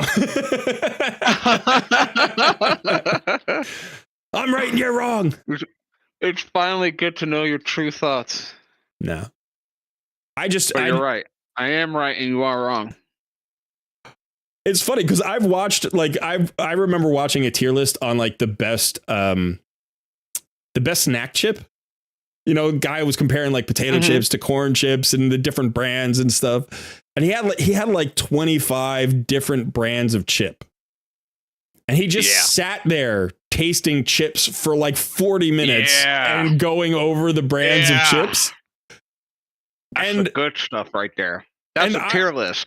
And the funny thing was, when he put like Cool Ranch Doritos as like a D tier chip, I'm like, no, that's awful. They're so good, you know. But my fascination with the tier list in that particular case wasn't the information, and it wasn't even, I didn't even care where he put the chips. I literally didn't care what tier he put the chips in. I was just fascinated that a guy would sit there for 40 minutes. Like, he bought hundreds of dollars of chips. He bought hundreds of dollars of chips. And he just sat there eating chips. And I'm like, you know, just based on personal experience, that any chip you eat after like the 5th bag of chips is just not going to get rated honestly. It's awful. It's just awful. It's just not going to get rated honestly. There's no way. The best chip is like it's either first or second. It's either the first one or the last one, depending on, you know, your, like, if you're really hungry and it's your lunch bag of barbecue Lays or whatever, you get to the end of it and you're eating the crumbs because it's one type of chip and it's not a chore. It's a joy, you know. But when you've got 40 bags of chips, it's like, that is just, the spectacle of that is what is entertaining to me. I don't care about where he, like, if he put something in between an A tier and an S tier, I'd be like, yeah, sure, whatever, man. None of this matters. None of this matters except you stuffing chips in your face. So, you know, but this tier list was not that tier list. This tier list wasn't for that.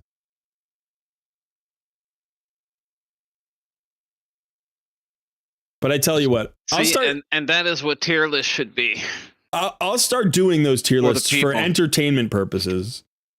If people can suggest me good, fun tier list topics where I have to stick to the SABC, I will absolutely do that just for pure entertainment value. But when it comes to this kind of stuff where it's like informative, I'm going to give the best information I can. And y'all just have to suck it up. You'll have to know that those tier lists are either not for you or, you know, Tonk, you'll just have to deal with my in-between tiers. Come for the raid content, stay for the chips. Yeah. I mean, that guy was sweating by the end of that video. You know, he was just like,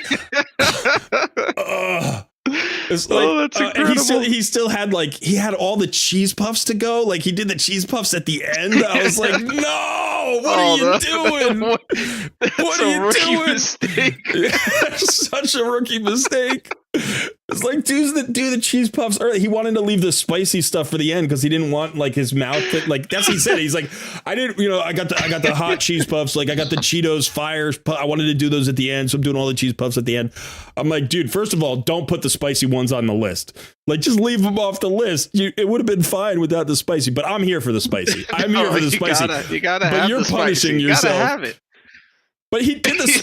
He's like, all right, we're gonna do the cheese puffs now. I'm gonna start with the Cheetos, flame, whatever. I'm like, that should be the last chip you do, and the camera should go black after you eat it because there's no coming back from that.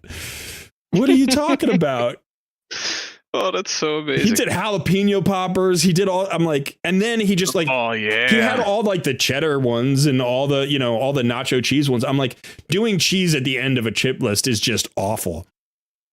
Should have been a separate chip list. Should have been a separate list entirely. So I get that they can be fun. Champion move. I get that they can be fun, but this list was different from that list. Sacrificing for the people, right there. That's a power play.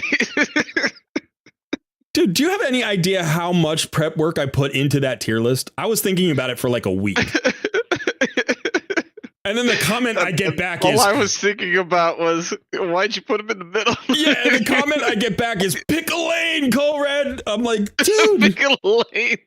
Pick a lane. Dude, do you know how hard I researched every champion? I went back through all of my builds. I looked at where I used them. I mean, I gotta say, I ran out of a little bit of energy and I kind of cheaped out on bamboos. Because I was like, it was like the 11th champion that I was reviewing, and I'm like, this is a book. I don't want to read all this stuff. I just kind of looked at it and I was like, I went back and I looked at like my original thoughts on them, and and I'm like, I went through. So one of the things I considered was all the things people in the community have told me. Like, I use this guy here, I use this guy here. So like Razzlevarg, I rated Razzlevarg higher than I would have based on my own impressions, because I know in the community that people use him for end game content, and he's really good for it. But for me, on my initial impression, like, I definitely wouldn't, like, he's barely an A. And then I started thinking about it. I'm like, oh no, I've actually seen usages since I made that decision, and he's clearly an A or S tier champion. And that's just based on the experience of the community that I don't have personal access to, like, as a player. And then I got to Bamboos, and I'm like, nobody is jumping down my throat about Bamboos. Nobody's saying, hey, can you make Bamboos content? Like, nobody's asking for that. True. And I never see that guy anywhere. I've seen content. I've seen comments where people are like, this guy is God tier for this one thing. And I'm like, that's great. That's not enough to be anything but a niche champion. And so, like, the categorization of him as a niche champion to me felt pretty good. But somebody in the comments was like, he's a great progression champion. I use him everywhere. I'm like, that's fair. That's fair. I don't know what your roster is, but I can't in good conscience go and tell the community this is a great progression champion compared to somebody like Islan, who I'm sure that this person who put this comment would say Bamboos is way, way above Islan. Islan is phenomenal for progression. And I've heard that from at least a dozen people be like, I got Islan and he's just amazing. And I look at Islan and I'm like, this guy's kit is sick. So it's, it's a little bit of the community research, a little bit of the personal research. You were researching for about a week for that one? Well, I mean, realistically, I've been researching this particular video for a couple of months because I've been playing certain champions. I've gone after all of the fusions. I've been talking to people about the champions. And I knew at some point, like a month ago, that I'd want to do this video. But this week, I spent several days reviewing all of their kits, relearning all of their skills, looking at my builds, looking at comments on the champions. I watched, a few minutes of videos from other content creators on each of the champions. And then I got to Bamboos and I was exhausted, and I didn't do as much on Bamboos or Ugir or Blizzard, because Blizzard just came out. And I still did stuff. Like, I still researched the kits. I still read them, their ratings on hellhades.com. I still looked at, where I would use them. I thought about them as progression chips. I did all the stuff that was, good, but I didn't do as many, so it's like, in terms of the number of hours I put into that tier list, like, the payoff is not worth it. Do you know what I mean? Like, I put way too many hours into trying to create that tier list because I'm trying to provide information, because I thought people wanted accurate ratings based on a set, bunch of parameters. And now what I've got is 64% of the community telling me, dude, we don't care about any of that. Just pick a spot so we can be mad about it. That's all. Yeah, I just want to think you're crazy or be happy that you picked the right spot. And all the comments are like, I either agree with you or disagree with you. I last said that. Yeah. And just to say, so you did all that research and you still couldn't pick a lane. It's not about picking a lane. It's about giving good information. Is it a Del Taco or is it a Doritos Locos? All right, that's all I care about. The world isn't black and white, son. I never eat Taco Bell, so. The world isn't black and white. Neither are my tier lists. We live in a world of gray. True. Except for tier lists. Dude. There's a certain like neurological inflexibility there. There's a legit, like there's something. Oh yeah. There's something biological that goes on that some people are totally fine. Like their world is just normal. They're just like, yeah, in between stuff happens every day. Like, I don't care. In between is, yeah, that makes sense to me. Categories are shorthand for something else. And the truth that lies behind it is what I care about. And then there are other people who just are like, I love to put my things in boxes. You know, it's just like everything's got a place. It's like, yeah. And those two people coexist side by side. And when they get married, it's chaos, you know, and it's like my wife is everything goes in a box. And I'm like, there are no walls, man. They're all in your mind. Like, that's me, you know? Yeah. And she's like, your socks either go here or here. I'm like, my socks go on my feet, baby. It's like, she's like, you know.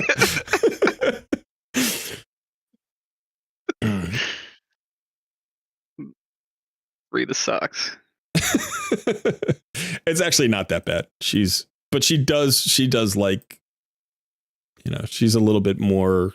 My father's like that too. And that's why they get along. You know, it's like in his mind, he learns how to do something well one time.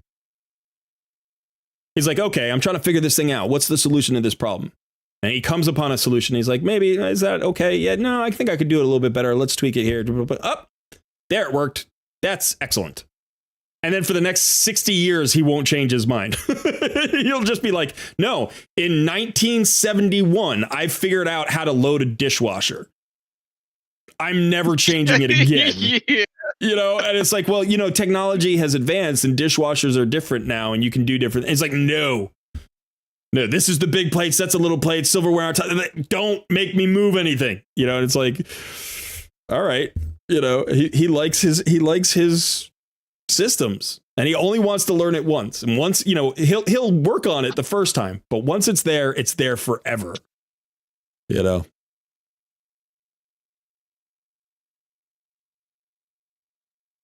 I am not that way at all. I like this. I like the shifting sands. It keeps things interesting.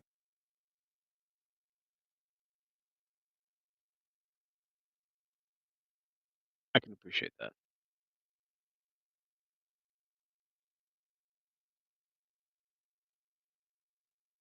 Man, these dragon runs are taking forever. These pretzels are making me thirsty. Hey, pretzels. We like pretzels. Who doesn't like pretzels?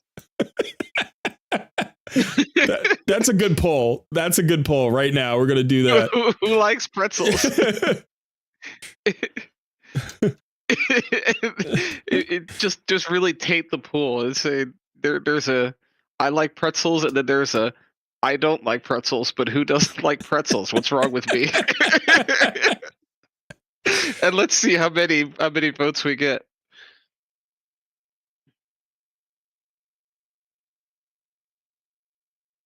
That'd be great. No bandito.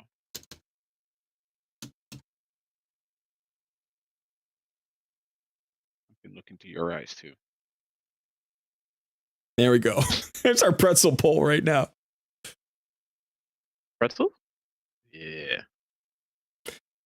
Alex says Island is a I badass. don't He's know how amazing I everywhere. feel. I threw an arena not expecting much, but he blew my mind.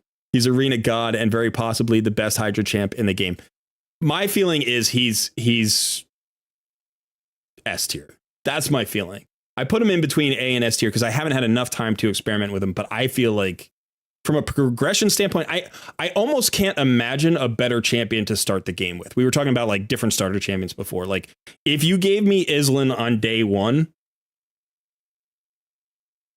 I think he would get more content done than almost any other champion.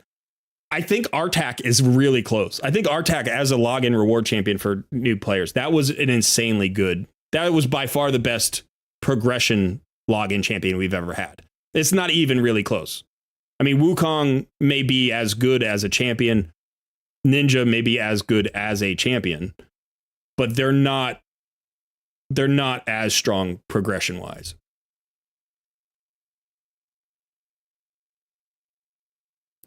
69% say yes, please.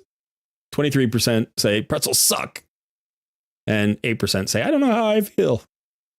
Which means one person. One person doesn't know how they feel. Probably because it's somewhere in between yes, please, and pretzels suck. There you go. There should be a choice. See, right now, what we have is we have an S tier, yes, please, and we have an F tier, pretzels suck. And somebody's like, I think pretzels are C tier. Could you please put a category in between these two other categories so that I could accurately place pretzels? Mm-hmm. Yep. Yeah. Yeah, that's perfect. That is perfectly acceptable. In fact, we'll give you a couple more. We'll give you an S tier, an A tier, a B tier, a C tier, and a D tier, and an F tier. And now pick a lane. You know, the put funny it thing somewhere. is, Don't put it in between those tiers because you've got multiple choices already. All right. Tonk didn't object. Tonk didn't object to me putting those champions in between like the other champions. Tonk just asked, add more tiers. Like if you're going to do that, just add more tiers. So like if I had an A+ tier and put those champions in that box that said A+, Tonk would have been perfectly fine. Perfectly acceptable. Perfectly fine. So it's not the location. I have no problem with that. It's just it's just I like my things in boxes. I like my things in boxes. It not in box, not satisfying. Okay. Boxes. I like my thing. We're gonna have a boxes emoji. We have the soapbox emoji, but now we're gonna have the I like my things in boxes emoji. That's gonna be a thing. We gotta do some new emojis anyway. So I've got a whole bunch in mind. We're doing this for the new year. We're gonna add like 20 emojis in 2024. I'm sorry, what happened yesterday? Did you see yesterday, by the way? We had a whole bunch of people boost the Discord server. Oh, sweet. That's excellent. Yeah, I did not see that. 10 boosts now. Yeah, so we nice. get better streaming quality, more emojis, all kinds of nice little stuff. We get banners and yeah.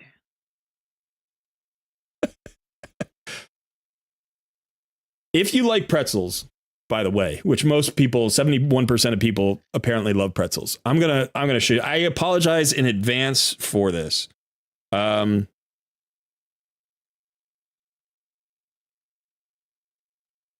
gotta find. Don't you screw with my pretzels. And I will say, and well, I guess maybe it's too late now, right? Because we've already had a lot of people vote. When I'm saying pretzels, I'm saying all kinds of pretzels. So like that freshly baked hot pretzel. Yeah, that counts as a pretzel. And if you don't like those, got a problem. Promise you don't like good pretzel.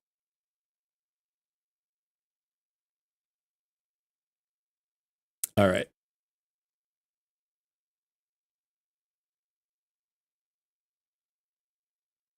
All right. If you, I promise I'm not sponsored. If you like pretzels, these pretzel crisps from Snack Factory are ridiculous. They're way overpriced. You're getting less pretzel per dollar than anything else, but they are easily the best, like come in a bag snack pretzel snack I've ever had in my life. They're so good. They're so like ridiculously good. Yeah. So anyway, I just wanted to shout that out. Like if you like pretzels, there you go. Have you ever had those, son? No, I can't say that I have. Oh, they're so good. They're so They crazy. just have like really good seasoning, or is it just like a good quality pretzel? It's a 'Cause good there's quality definitely pretzel, difference quality, you know. but You gotta have basically, good quality. basically, if you think about the best part of the pretzel, and not every case, like soft pretzels are different, but in hard pretzels, the outer coating, right, like the crispy coating is really, you know, and the salt, like that's the really good part of the pretzel. And basically what they do is they make it into a crisp. So there isn't a lot in the middle. Do you know what I mean? It's just crispy pretzelness with salt or seasoning on it without all the extra breading to like fill you up. So you just eat a bag, like just standing there. You're just like, I'll just eat this whole bag. Yeah, why not? It's super good. It's super good. I happen to like chewy pretzels. Like I do like the soft pretzels. But those are different experiences for me, you know, like it has the satisfying snap of like a potato chip. But with like that extra savory, you know, pretzel thing going on. They're really good. I like it. Sounds good.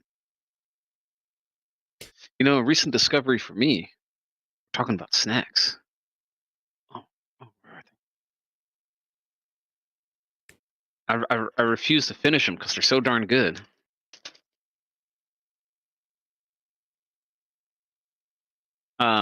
The Hers company, they make chips and stuff like that. Okay. They have Carolina Reaper. Oh, wow. Cheese puffs. Yeah, No, that's thank good you. stuff. You're going to do this, right? They're not hot. Let me. They're not hot? No. How are they not hot? They're Carolina Reaper chips. Yeah. No problem. I'm going to shut my face with these all day. We got a couple of comments here I want to get to. Okay, so they're not as hot as you'd expect, but they're really good. And if you like anything, at least, you know, somewhat spicy. Yeah. So Tulsi says, what do you suggest to book between Ninja and Artak or Syl? Those are 3 great champions. You should 6-star all of them and build all of them. So it really depends on where you are. In terms of allowing you to do things that you couldn't do before, Syl is going to be the most versatile. So she's either going to allow you to push dungeons that you couldn't push before, or like push Doom Tower that you couldn't push before, in a way that the other 2 won't. For specific solutions, either one of the other 2 is better than Syl. Like Syl is sort of a generalist. Artak, if you need an AoE HP burn or HP burn activation, that's going to be great. Ninja, if you need a boss killing damage dealer or a clan boss killing damage dealer, is going to be great. Also, don't underestimate his AoE freeze, which is 100% chance. So that can be highly valuable in a lot of places. So they are more specific usage. I would say Syl is the most generalist, then Artak, and then Ninja is the most specialist. But they are all S tier champions or better. So yeah, it really just depends on your account. If I had to choose between Ninja or Artak, just without knowing your account, I would probably lean in the vicinity.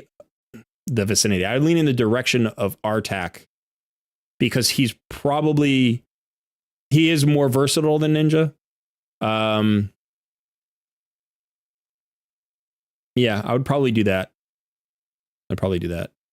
And you can always use both of them in any content where they're good, even unbooked. And then as you get books, you just drop books in them and they'll just get stronger and stronger. Syl of the Drakes, actually, now that I think about it, Syl of the Drakes probably gets the least value out of getting her books.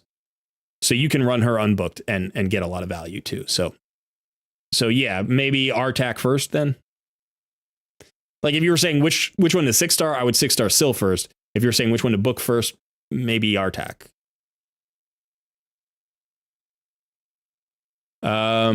Stuart says my account is 105 days old, and Islan was my first legendary pull. And once I managed to 6-star and book him, he's been carrying a lot so far. Yeah, I mean that's true of a lot of first legendaries, but I imagine Islan is just a hard carry through mid game. Absolutely, from the beginning of the game all the way through mid game, he's going to be a hard carry. And at end game, he still has uses in Doom Tower and Hydra.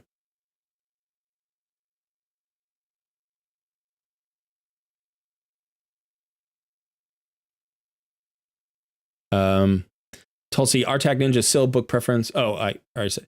Or should I say for Mithrala, which I can get in 6 to 8 weeks? That could happen.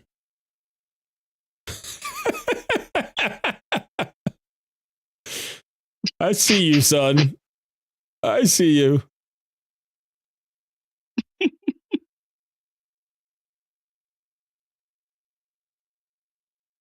Lanai loves those pretzels. Says they're the perfect pretzel for pretzel haters, to be honest.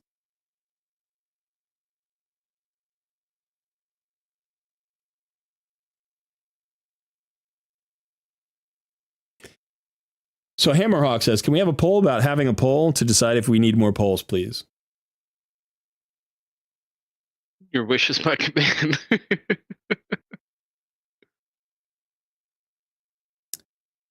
I like polls with my polls. Polling polls is pointless. Poll.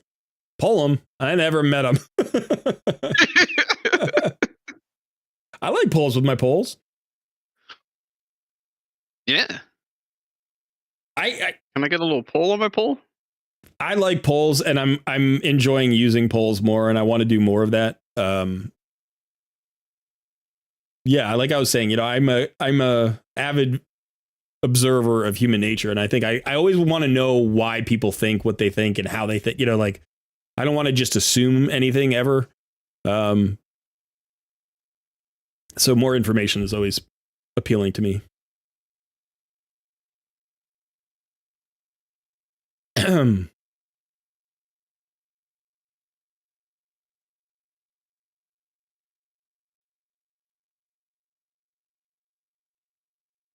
This whole topic is appalling. Oh, that was awful. Oh.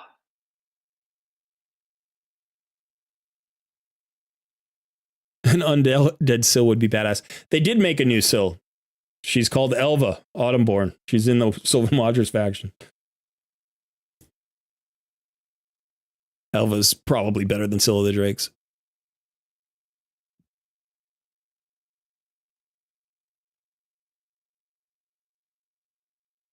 Yeah, I'm eager to find out who the next login legendary is too. There's some speculation it's going to be a crossover. There's going to be some IP involvement. So who knows? That could be a response to Xena being so poorly received.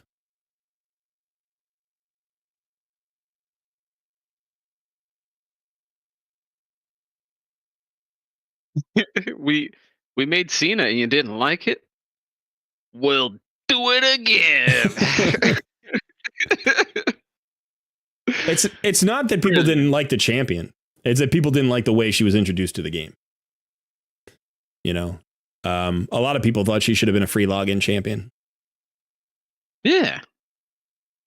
Make me pay $40 for that? Yeah, I'm a little bit pissed. I got to say, I'm not happy with Playerm about that.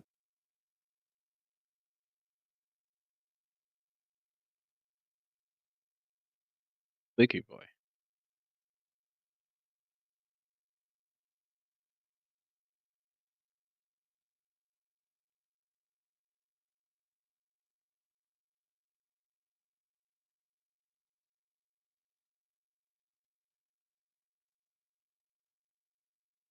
Yeah, that's another thing. You know, people were saying she's gonna be crazy good, and I hardly ever see her anywhere. Nah, she's strong. Have you seen Arena or anything? Yeah, she's strong. Just not that many people have her. Even better. And the people do have, when you think about it, the people who didn't blink at the price tag are the whales. You're not coming up against whales yet. Do you know what I mean? Like, you don't play against whales. True. Or if you do, you get crushed and they move on and then you don't see them again. You know, it's not like you're living, like, you're not swimming with whales every day. Hey, I have a fighting chance. Mm-hmm. I believe in the free to play power. So we got 60% for polls with my polls, 30% for poll 'em I never met him, and a meager 10% for my polling polls is pointless poll. And that completes the poll.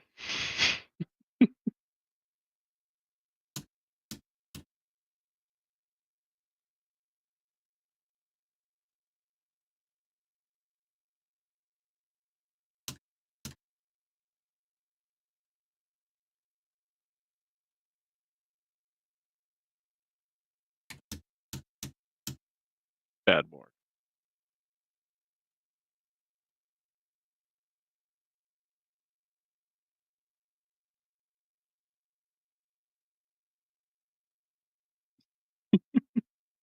How do you feel about boxes? Oh no, but I want to choose all of the ones in the boxes. You need all in boxes. I don't want just my boxes in boxes. I want my champs in a box inside of my pretzel box, inside of my box.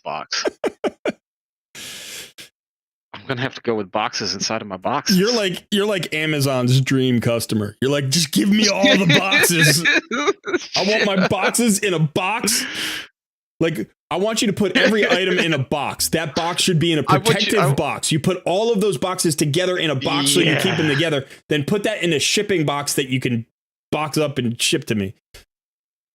Then put a protective box around that box so my boxes don't get damaged.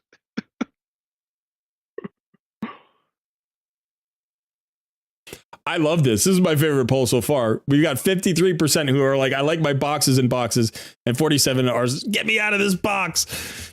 That's how I feel every time. I'm like, get me the hell out of this box.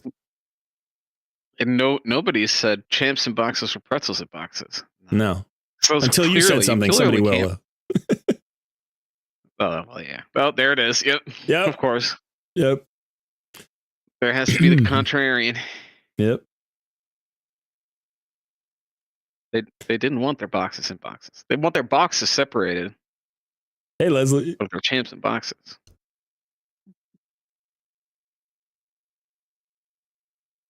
Joined in time for the best poll of all.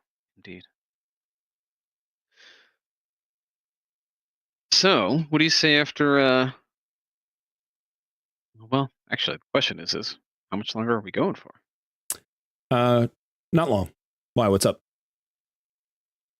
Should we do some polls? Oh, yeah. You got some viewer shard polls you want to do? Yeah. All right. Well, let's do that then. We got somebody with some polls. If they're still around.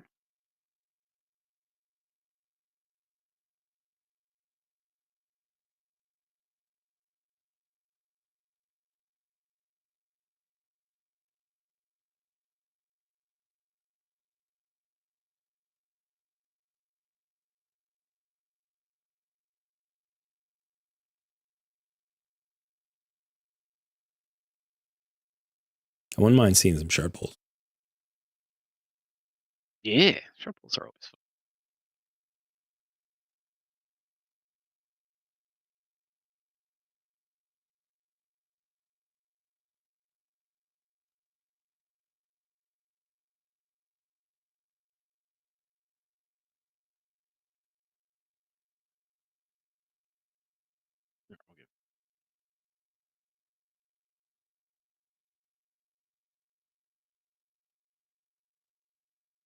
Let me spin it. You've been in my lap for a long time. No. Don't try to stay. Don't try to stay. You must be free. Be a free dog. Okay? I need you to go out there. Be strong. he's just like, nope.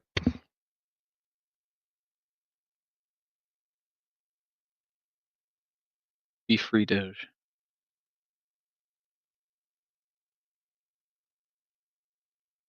So are these shard polls going to happen? I'm just waiting for just giving it a few moments for confirmation. Get me out of this box. Is winning. I love it. No. I love it. Get me out of this box. Get me out of this box. No. It's funny. It's like I'm gonna need everybody who didn't vote to vote right now. the boxes are good versus the boxes are bad. The satisfaction that you get from putting a thing in the box it belongs in, that's a special kind of satisfaction. Yeah, that is a special satisfaction. It's only potentially outdone by the satisfaction that you get from breaking out of the boxes that people put you in. You know, when you're like, I'm going to put this thing in a box. That's very satisfying. It's like, don't you categorize me. You don't know me.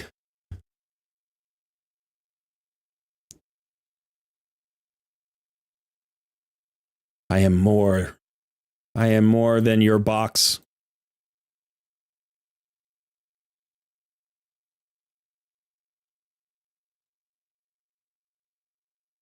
Who likes a box in the bag? Cherry.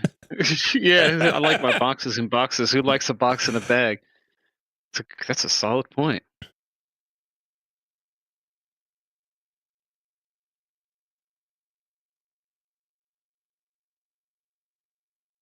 Peckham Halter. I don't know boxes. I know boxing.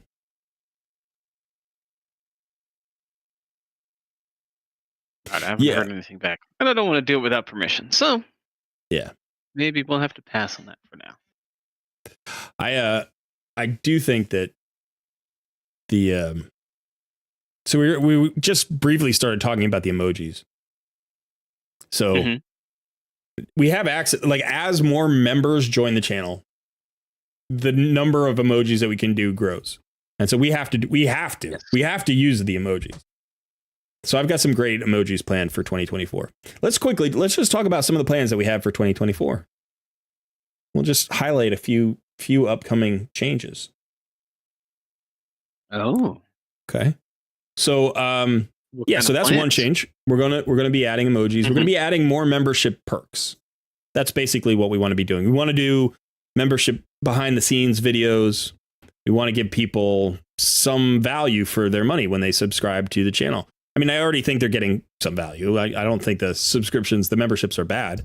I just think we want to focus on that a little bit more now that we've kind of learned a little bit about it. Just like we were talking before, we keep trying to get better.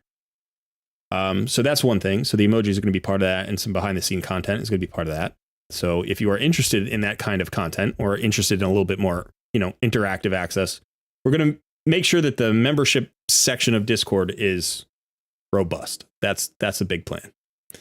Sun has been pushing this. I've been pushing this. It's just, unfortunately, it hasn't happened really because of the holidays, but that's going to be a big focus in the early part of 2024. I was going to say 2021. Like, I don't know why. I was just like, yeah, in 2021, we're going to get that done. So that's one thing. Another thing is we have some new things that are going to be coming to the channel. We're finally going to open a merch store. So that'll be good for us to have some swag, right? We'll have some Cold Red Plays stuff to wear on screen. That'll be good. And then if people want, some items, we'll have that available. I'm not sure exactly when that'll happen. Hopefully, I wanted to actually have that happen before Christmas. That would have been smart, right? But yeah, so it'll probably happen in the next month. And then we've got to get Sun's video situation figured out here, because the difference is extreme between the way this looks and the way that looks over there. So we need to get that settled, and also the audio issue. So those are, from a technical standpoint, those are two big things. In terms of the content we're creating, I've still got some things I have to cover. There are still a lot of guides to be made. Oh yeah. Yeah. So we got to get back to some guide making.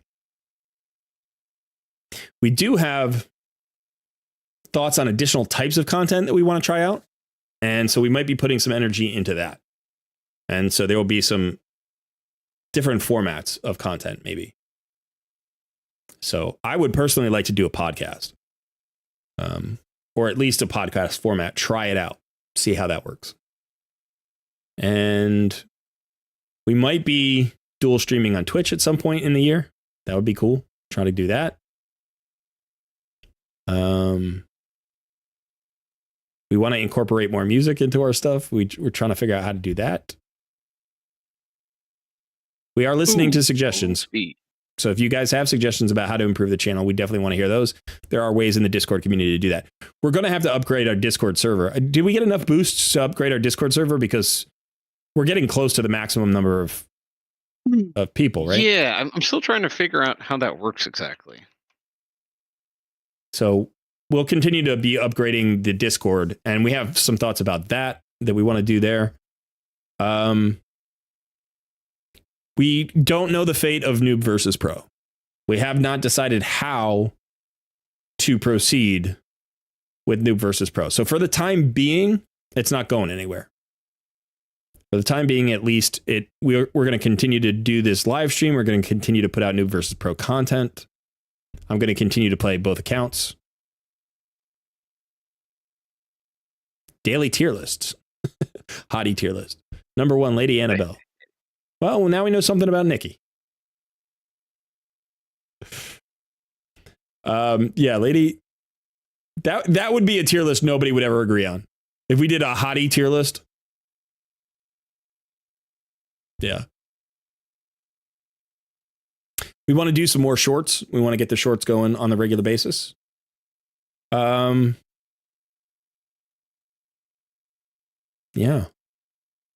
Am I missing anything, son?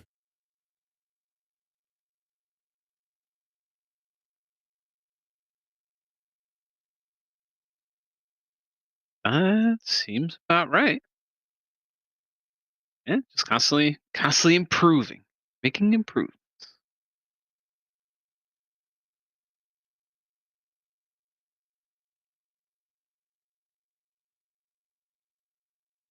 Yeah, constantly making improvements. And I highly recommend people go ahead and if you're not already part of the Discord community, please join it. If you are part of the Discord community, please utilize it.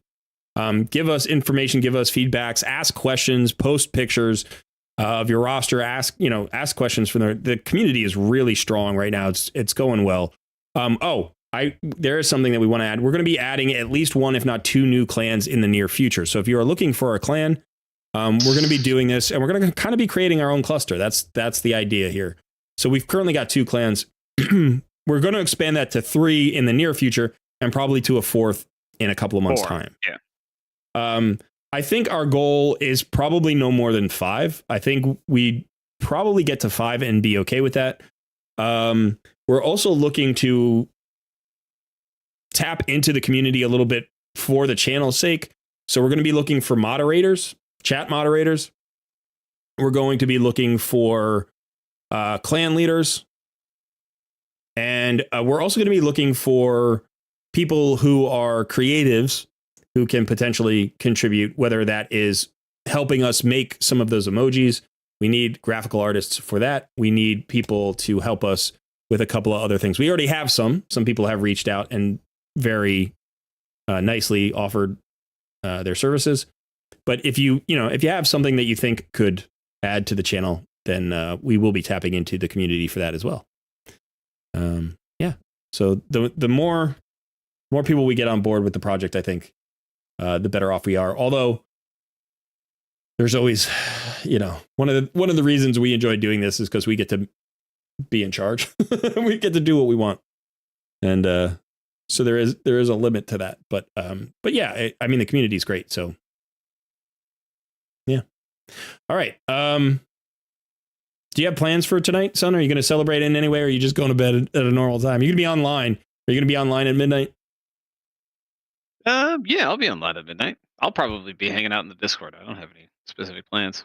I will probably be too. I'll probably be here at midnight because chances are my wife's going to go to sleep before midnight. Maybe she'll stay up. She doesn't always stay up. It's a work night. So we do have some friends coming into town and they're actually not here for New Year's. They were here for a different reason entirely. And they have a baby. She's 6 months old or so. So I don't think they're going to be up at midnight either. Oh. So chances are I'm going to be quietly playing something at midnight. By the way, I've been playing a little bit of Mountain Blade 2 Bannerlords I recently got for Christmas. It's kind of a fun game. It was on sale. I saw on you were playing Steam. a game on Steam, right? Yeah. Yeah. So it's fun. It's interesting. It's yeah. I don't have a lot of time to play another game, and this game kind of requires a lot of time. So, but doing that. Just 3 more hours to go, says Reese and Hammerhawk. Just 3 hours to go. So if you are to our east, you are closer to the date line. It's coming fast. So enjoy your New Year's Eve. I hope you all celebrate in a way that is meaningful and satisfying to you.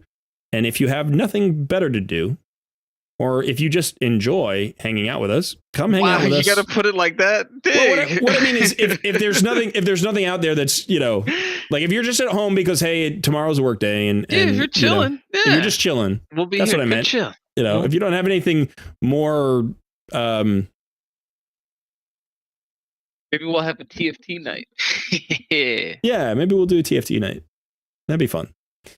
So come hang out. Maybe we'll play maybe we'll get 8 people in the TFT match. We'll just play against each other. That'd be fun. We've never done that before. That'd be fun.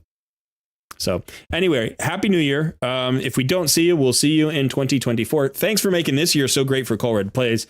Sun and I truly appreciate all the support that we've had and all the engagement that we've had. It's been a fantastic year for us in many, many ways. I will miss 2023 a little bit. Some things I won't miss. I'm looking forward to 2024, actually.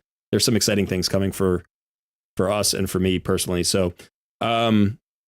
All right. Sun, you want to say your goodbyes? Happy New Year, everybody. Thank you for joining us on this journey. It's been a lot of fun.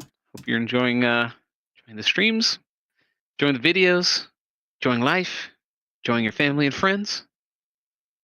Stay awesome. Stay out of those boxes. I knew you were going to say, don't put your boxes. Get out of those boxes. Did you see the result? 47% said, get me out of this box. No. Yeah, winners. Put the boxes in the boxes. More tier lists to come. All right, everybody. Thanks so much for hanging out. I've been Colred. He's been Sun. We will see you in another video or live stream soon. We'll see you in a Discord tonight. Have a good time. Take care.